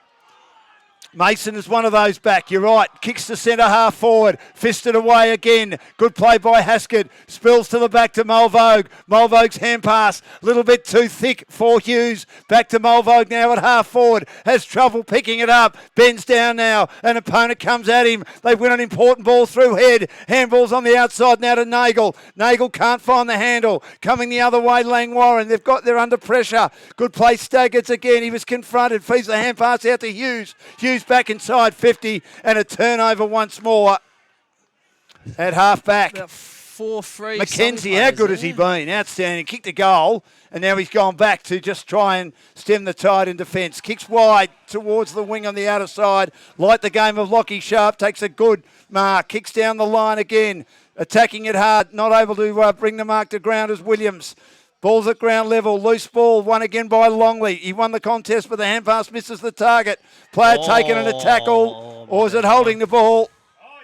Might be a high tackle, and it'll go the way of Harrison Paul. Kicked a couple of goals. Been very impressed with his game. Hard-nosed. Barrel-chested. Bangs it long. Down the construction side of the ground. Back inside attacking 50, the Eagles, who lead the game by 10 points at the moment. Off hands. Kept alive again. Langwarrin away from the contest. Golby kicks towards the wing on the outer side. No mark taken. Haskett wins it at ground level after he couldn't take the mark. Tried to whip out a hand pass to Rowe. Loose ball again. Quick kick inside half forward for the Somerville team. No mark taken. Smythe brings it to ground and eventually allows his teammate Mulvogue to crumb it. It's a beautiful hit. Finds Brown. Brown at close quarters to Bateman. Steps around McMahon. Under some pressure from Walker Swain who confronts him. Kicks to Matthew. Matthew's got the footy now. In pursuit is Mantell. Matthew tries to soccer it forward. He can't. Pullen comes the other way for Langy. Floats a hand pass out to Mulvogue. Mulvogue now will drive inside 50, but Mason will get back. Marks. And off he runs. He could have stopped. Handballs now to Nagel. Nagel doing well at half back. Dances back. Concedes some territory. Brewer has it now. Last line of defence. Haskett has it and goes back to full back, and they'll start the motion again. Some rain. McDonald on the left. Kicks long towards young Darcy. Goes up. He's opposed to Brown. Darcy couldn't take the mark. Brown picks it up. Throws it on the boot. Still 10 points from behind. Gillis takes a mark. A candidate, but he won't win it. Dan Charles won it earlier for the catapult mark of the day. Gillis drives a little ball towards Marshall. Marshall's there. Tuddenham's with him. Marshall paddles in front as the rain starts to get a bit heavier. He soccers it forward. Makes about 40 valuable metres for Somerville. Tuddenham goes in to collect it now. He's got a player on the inside. Joel Bateman doing some great two-way running. Good pass, and he hits up his brother Josh. He's got Matthew, but he goes in shorter now to Mulvogue. They're still 10 points behind. The Summy defence holding up firmly at the Cranbourne end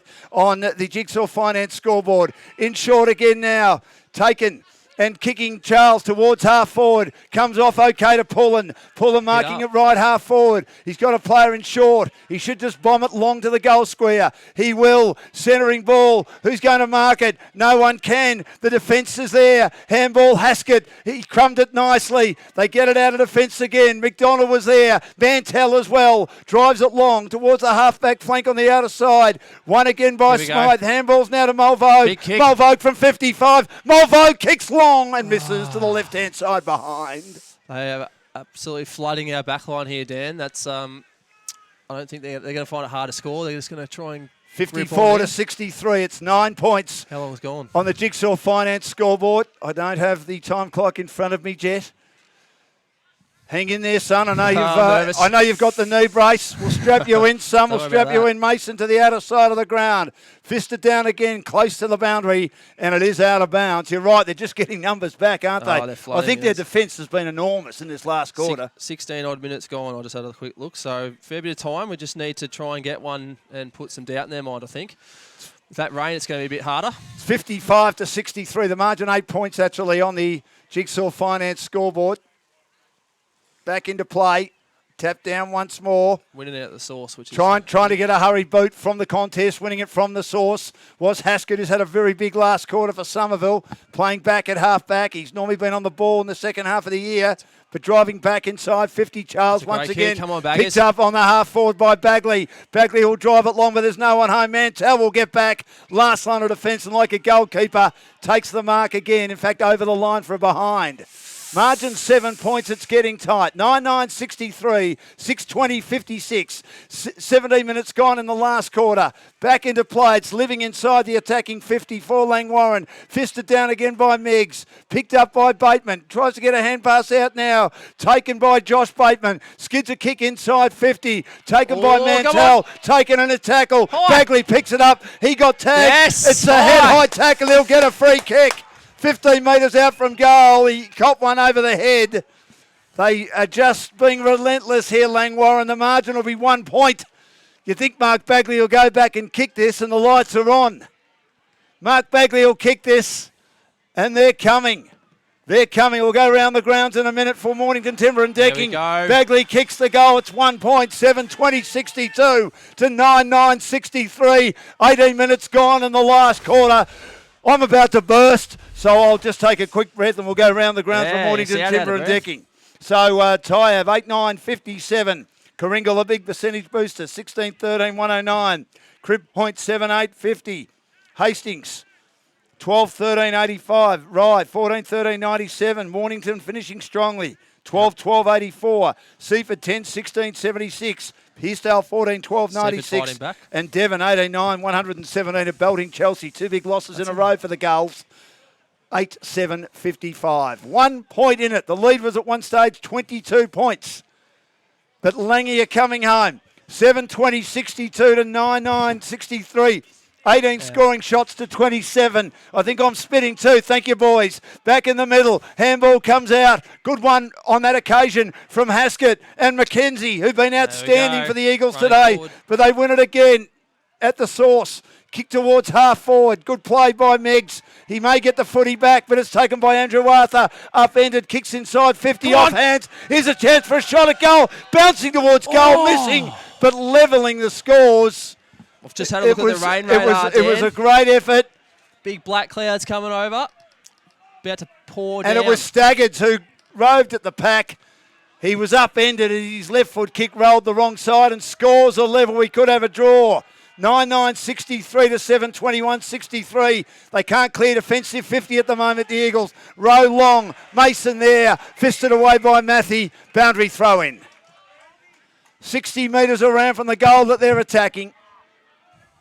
Somerville have been outstanding today, but this is the side that have been unbeaten all year, and the reason why they've been unbeaten is they have great self-belief. Boundary throw-in, tapped down by Moley, goes after it again, paddles to his own advantage, flicks a hand pass out now towards Josh Bateman, coming the other way, McMahon for Somerville, ball's inside 50, picked up again, great goal by Mulvogue, throws it on the boot, Jet Murphy's gone berserk, and Langy are in front by a goal. Can you believe it? That's our goal of the day for Wealth Pool. They just shoved it forward. Mulvoga Star. Throw it on the boot, and that might be it. 8:21.69. Somerville have done so much right today. 9:9.63 over 20 minutes gone. Last quarter on the Jigsaw Finance scoreboard. Normally save those come-ons for after my goals, Dan, but geez, that was a nice one going forward. Well, they just can't win the ball out of the middle now, as you said, out of the source. Yeah, well, they're probably going to change their structure here, I'd say. They do. They need to. They'll probably have to put some numbers forward and your good players have started getting a lot of the footy. The margin was 22 points at one stage in the third quarter. They win it again. Peach gets the hand pass out. Great tackle holding the ball. Free kick to Marshall. His defensive pressure's been great. He's kicked two. He plays on quickly. There's a lot of urgency. Kicks inside 50. Oh, what a mark. What a great mark to Harrison Paul, who's been one of the heroes today. Yeah, a few good marks from him in the last. Slightly right of centre half forward. This to level the scores, but he goes in short. And he finds Paddy Nagel. Good cricketer. His old man, of course, is the general manager of the Mornington District Cricket Association. Did some work for Gameface, old jugger. Has Paddy got the distance on him? Mad Keen Collingwood supporter. Who have just won, just got over the line, I just saw. Again. 7 points. Another close win for Collingwood. Top four bound, the boys. Yes, they just know how to win, don't they? Oh, let's focus on this one, Dan, I reckon. Paddy Nagel to level the scores. Right of centre half forward. 18 scoring shots to 29. His kick is an absolute beauty. An absolute beauty by Paddy Nagel. 10.9.69, and that's also in contention for Wealth Pool goal of the day, with income streams paying 8 to 14% per annum. Find out how you can eliminate your mortgage, create more wealth and boost your super. Call Tim and the team on 1300 827 172. It is 8:21.69 Langwarrin, 10.9.69 Somerville. Great battle between first and third on the ladder. And a big win for Somerville with such a tough draw to come would certainly help their cause to play in the finals. Head taps it down. Peach reads it, but the hand pass intercepted by Nagels. Had a huge second half. Kicks his team to half forward. Under pressure, Gillis gets a hand pass out, trying to soccer it forward. Head clambers into opponents. Comes back now towards Langwarrin. They can't get a clean possession. Nagels there again, doing a lot of work on his own. He bumps some opponents off it. Quick left foot kick. A high ball goes close to the boundary for Langwarrin. Picked up again. Hard on the boundary by Haskett. Kicks his team towards half forward. Scores level. Looking for the rebound to come out for Langwarrin. They might be able to get it now. This is Peach, who's been outstanding, the switch kick, and he goes back to half back. I give it back to Peachy. He's a very good ball user. He has. He'll receive the hand pass. He'll take on a tackle. He nearly lost control of it. He'll dart a little past the half back. Some more runners. Got some numbers here. Come on. Golby gets it now to Longley. Longley has a bounce. The long-legged Tex Longley kicks high inside 50, but getting back a great mark taken by McDonald. Scores level 10.9.69 to 8.21.69. A thriller. Not sure why he's taking his time, Cemento and Portsea. He's on the left. He sinks it in. Sinks his boot into it, kicks it down the line. Matthew can't mark it off, hands to Longley. Feeds a hand pass now to Bagley. Bagley hard on the boundary. Skids a kick to half forward. In the road, Brewer may have been tagged. Picked up by Pineberg. Throws it on the boot. Kicks it close to the boundary. Not a bad result for Langy deep into attack. Just really want to will it forward here, get it through the points. Or you'd probably prefer a goal, wouldn't you? Point gives it back to him. Well, it does. I mean, it's like a turnover, isn't it? Yeah. Deep into time on, 69 points apiece on the Jigsaw Finance scoreboard. Langy with 22 down in the third quarter, led by 2 at half time. They've dominated the second half of the third quarter and the last quarter, but mainly kick points. Tapped to the front by Brown. Free kick this way, going Langy's way. Free kick off the play. Free kick off the play. Mackenzie can't believe it. Looks like it's going to Pipesy. Yeah, Zach Andrew Arthur will take it right of half forward. Mackenzie's done a pretty good job. Oh, he's done a great job on him. He's done a great job on him. I think they might get stuck into him after this. A few words. This to win the game, maybe. A behind or a goal will do. Their ability to hang on and find a way to win this Langwarrin side. He'll run a few seconds off the clock professionally. He can do that. Which I have no idea what's left. What have we got? 69 points apiece. 25 odd minutes gone by the look of it. Haven't been a lot of goals kicked in this last quarter either. No. It's been a terrific game of footy. The rain has made its presence felt. Bit of mizzling rain the last quarter. Zach Andrew Arthur, one of the stars of the competition. He's got a goal! 9:21.75, and Pipesy's pretty happy about it. So are the boys, so are the crowd. Not the Summy crowd, of which there's a lot of them here today too. 9:21.75. They're all copping the to rain. 10:9.69 on the Jigsaw Finance scoreboard. All copping the rain too, the crowd. Why wouldn't you after this absolute ending to this game? Well, they've got to try and win it again. Summy, they've done so much right today. It's getting to a point where I nearly had to sit 30 on, scoring sit on my shots seat to then. 19. I mean, it's hard to say who deserves to win. They probably both deserve to win. Thrown up in the middle again. Head wins it down. Fists it down once more. Marshall attacks the pack. Head gets the hand pass out. Been intercepted by Mulvogue. Yes. Great interception and a wonderful mark by Bagley from the hook around the body. He was defensive side Mulvogue. He's in short again. Staggers will take the mark. And they'll take another 30 seconds off here. He will. He's got another one. He'll go in short once more on the half volley. Misses the target. Taken out of defence. Mantell, a hand pass to McMahon. Kicks nicely. Oh, a bad turnover there by Langwarrin. And the mark taken. They've got to get going. Beckett kicked an important goal in the third quarter. Just behind the wing. Drives it long towards half forward. Who's going to mark? No one can. Spills to the back. They've got the numbers at the back now. Longley feeds a hand pass out. Quick kick around the body by Mulvogue again. Only as far as McMahon. He gets pressed. Handballs to Beckett. Goes back by hand to Mason. Vacuums it up on the half volley. Handballs to Beckett. Close to the boundary. Off the edge of the boot. He turns it over. Slow it and down. an easy mark Slow taken. it down. Get into the hands of the kickers. By Moley. The big fella marking it half back. Hoists it long towards half forward. Yes, there's Levi. Hughes. Hughes takes one of the marks of the day. That's The important. catapult. Mark. Great mark by Hughes. He takes the mark again. Pops over top. He delivers forward to Bateman. Bateman can keep going. Joel Bateman 40 from goal to finish it off. And he misses out of bounds on the full. No Still point. a chance to win. Or at least level the scores here for Somerville. 10-9-69 to 9-21-75. A few tired boys out there, Dan. And it is definitely out of bounds on the full. One last chance.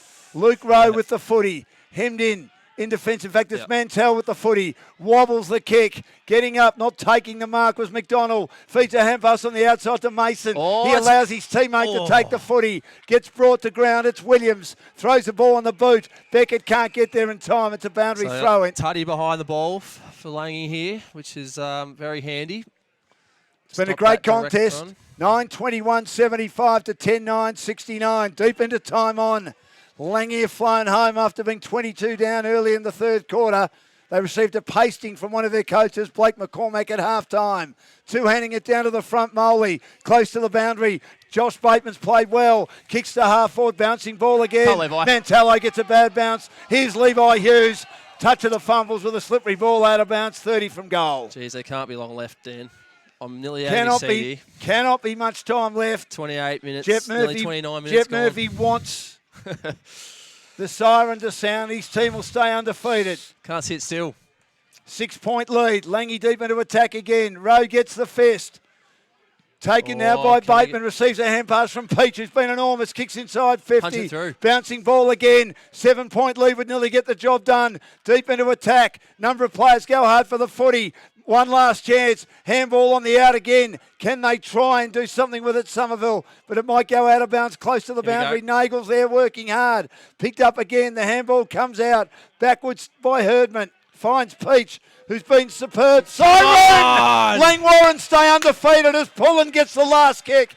Mark taken in the goal square. Doesn't matter. Langwarrin remain undefeated. Somerville were enormous, but they couldn't get over the line. Langy 13-zip, 9-21-75 have beaten a very gallant Somerville 10-9-69 on the Jigsaw Finance scoreboard, thanks to Baked In Sorrento and also Portsea. Jet Murphy, what a game of footy. It was a good game, Dan. Look, they definitely came in with a game plan today, and I must say they executed whatever they needed to well, because we didn't do it easy, that's for sure. But you know how to win. Never in doubt at three-quarter time, was I, Dan? No, well, you were pretty confident. You just have this self-belief, don't No, you, I that, think, well, that we have the players, Yep. no matter who they are, no matter who is out, Yep. to get the job done. Good teams can do that. I think, like I said, at the end of that third quarter, we carried that momentum in and we controlled pretty much that last quarter, I think, running off half-back and getting into our ball users.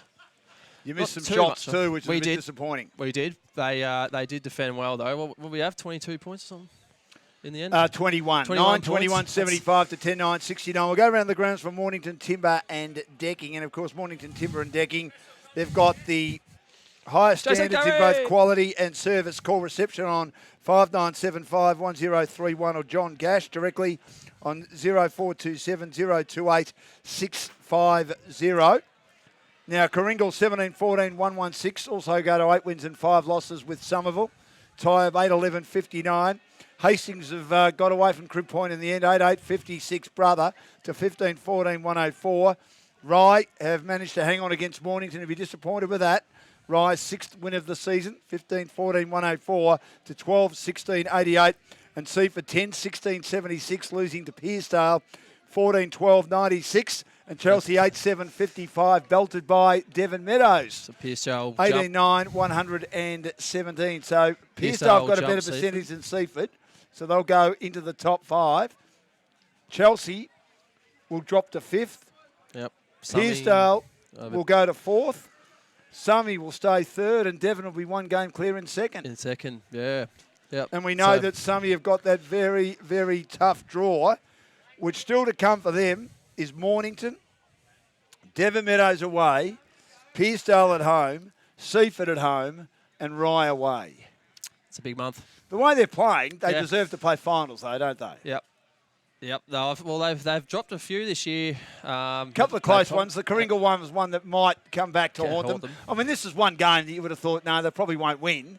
But at the end of the day, they'll be disappointed they didn't win because they did so much right for so long. And you guys weren't at your best, but that's a sign of a great side. The ability to win a game when so much is going wrong, but you just kept persisting and your very good players got involved. Mulvogue, the Batemans, Peach was great all day. Andrew Arthur had a tag all day, but he found a way in the last quarter and got the free kick to give you the goal lead and the win. Yeah, I think the run off half-back was really crucial from our half-backs there. Tuddy was good off there. Mark of the day, Daniel Charles, obviously, for Catapult Sports. And we thank a few of your guys today in Moley, also Joel Bateman, Zach Andrew Arthur, also Pullen for wearing the vest, which of course is the Catapult vest, the GPS vest, creating technology to help athletes and teams perform to their full potential or true potential. Our goal of the day, there were a lot of wonderful goals kicked today. There was a few, wasn't there? Pretty hard to probably decipher the winning goal. Look, I think Mulvogue's goal was an absolute beauty, wasn't it? It was an opportunist goal which put you in front. You were just peppering, weren't you? And he found a way to be front and square. And he didn't have a great first half, but he got going in the second, didn't he? And was very important in your win. Yeah, well, they swung it. They had him off half back. Once they swung him into the middle there, got a bit more run. Good bit more run around the ball, and I think that proved crucial. Goal of the day for Wealthpool, of course. Yeah, that was an outstanding goal. Dan Marshall kicked a the first goal one early he kicked was pretty handy. That was pretty good. First goal of the day, there's plenty more to pick from than that. Well, there is, but I mean, you've still got to go past it. And what about best on ground for the Rosebud Country Club for the Titleist golf balls? It's going to be very hard to pick. Mackenzie, wonderful. Haskett, second half, very good. I thought Mantell was terrific. Yeah, Mantell, number 13, was terrific off halfback. Yep. Intercepted a lot of marks for Somerville. I thought Blake Peach was brilliant all day. I mean, you heard what Blake McCormack said. Jump on Peachy's back because he's at least giving you 4 quarters. I mean, obviously the spray helped in a lot of ways. So, and he was great, keeps wasn't on he? kicking on, Peachy. So do you think he gets best on ground? Is it up to me? It is up to you. All right. Well, Peachy doesn't play golf, so I'll give it to him and I'll get his golf balls. When you can do that, I'll make sure you get the golf balls. No, he was good. He was good, Peachy. He's a battler. He's inside. He's a mud crab. He gets in and under, and I think he's well deserving of those balls today. How important was the win against a good side like Somerville? Very important. I think I've heard on the footy show a few times you say do we need to lose a game? And I think that, while it won't hurt us to lose a game, we probably still don't want to. And we're not going to try to lose a game, are we, Dan? So we definitely don't want to lose one on our home deck. So I think the boys will be a bit reprieved for that after that win. And we can lock and load again. We've got a couple of tough games coming up as well. So, we'll lock and load again. And how's the knee? My knee, I'm out for the year, unfortunately, but I'm looking to get into a surgeon soon and get it all done. So the way this year's going, fingers crossed we can get up into that Div1 where we feel like we can match it with those teams. And I think there's a lot of teams that will fear Langy. Yeah. Should you get up there, and I can't see why you can't. I think if they watch it, we've definitely already recognised, I'm helping out with some of the recruiting, recognised what we need to fill and to match it with good Div1 teams. So a key defender? Well, we got a great one in with Mitch Cuthbert there. Another one, though? I think we're pretty happy with Hamill. We're probably looking at that big key forward. I'm not your typical key forward, Dan. I'm not that 6'6", but we'll probably source one of those. Probably another big body midfielder that can run. We do have some in and unders there that play outside, but just that big 6 foot, Paddy Cripps like we love. So we'll source those over the. Well, like I said, we've already started doing that, but those are the types of things we need to do it, match in Div1. But hopefully, with my rehab, if I get it done, my ACL done ASAP, I can hopefully get back mid next year and help for that tilt. Finals will be great, but we've got to win this year first, don't we? So we've got a job to do. Still a lot of work to be done That yet. is definitely right. 5 games to go, plus finals. You'll obviously be there. I think you'll finish on top, so you've got a week off. With that, I don't think we can lose top. No, I don't think you can. You've got a slightly softish draw on the way in. What have we got? Seaford at home. Oh, well, no, the last couple. The last couple. More talking about Tyab and Rye. With the greatest respect to those two teams. Rye had a crack at us about a month ago over there down in Rye. So they'll come out, nothing to lose, and we've got to be ready for any of those teams to do that, Dan.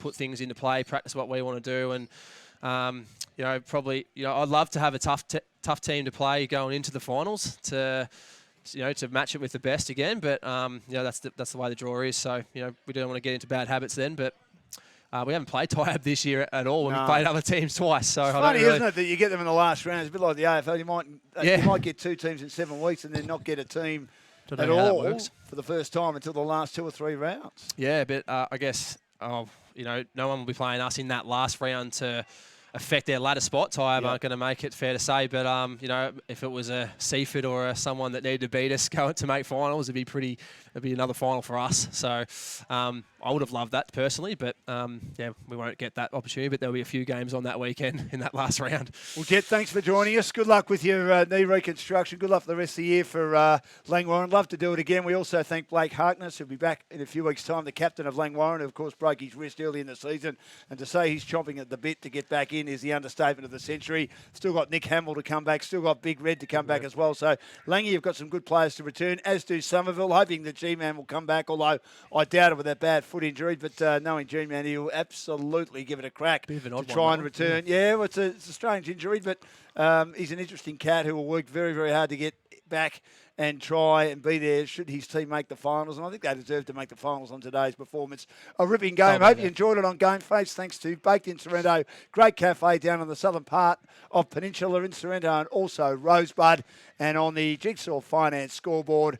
And we thank Jigsaw Finance. Experience the difference with the right home loan. Anytime Fitness as well, a great sponsor. 921.75 Langwarrin, and they've beaten Somerville 10-9-69. We'll get some interviews, put them on our Facebook page, and we look forward to more footy with our footy show on Wednesday night, and of course another round of footy next weekend. Get your Game Face on.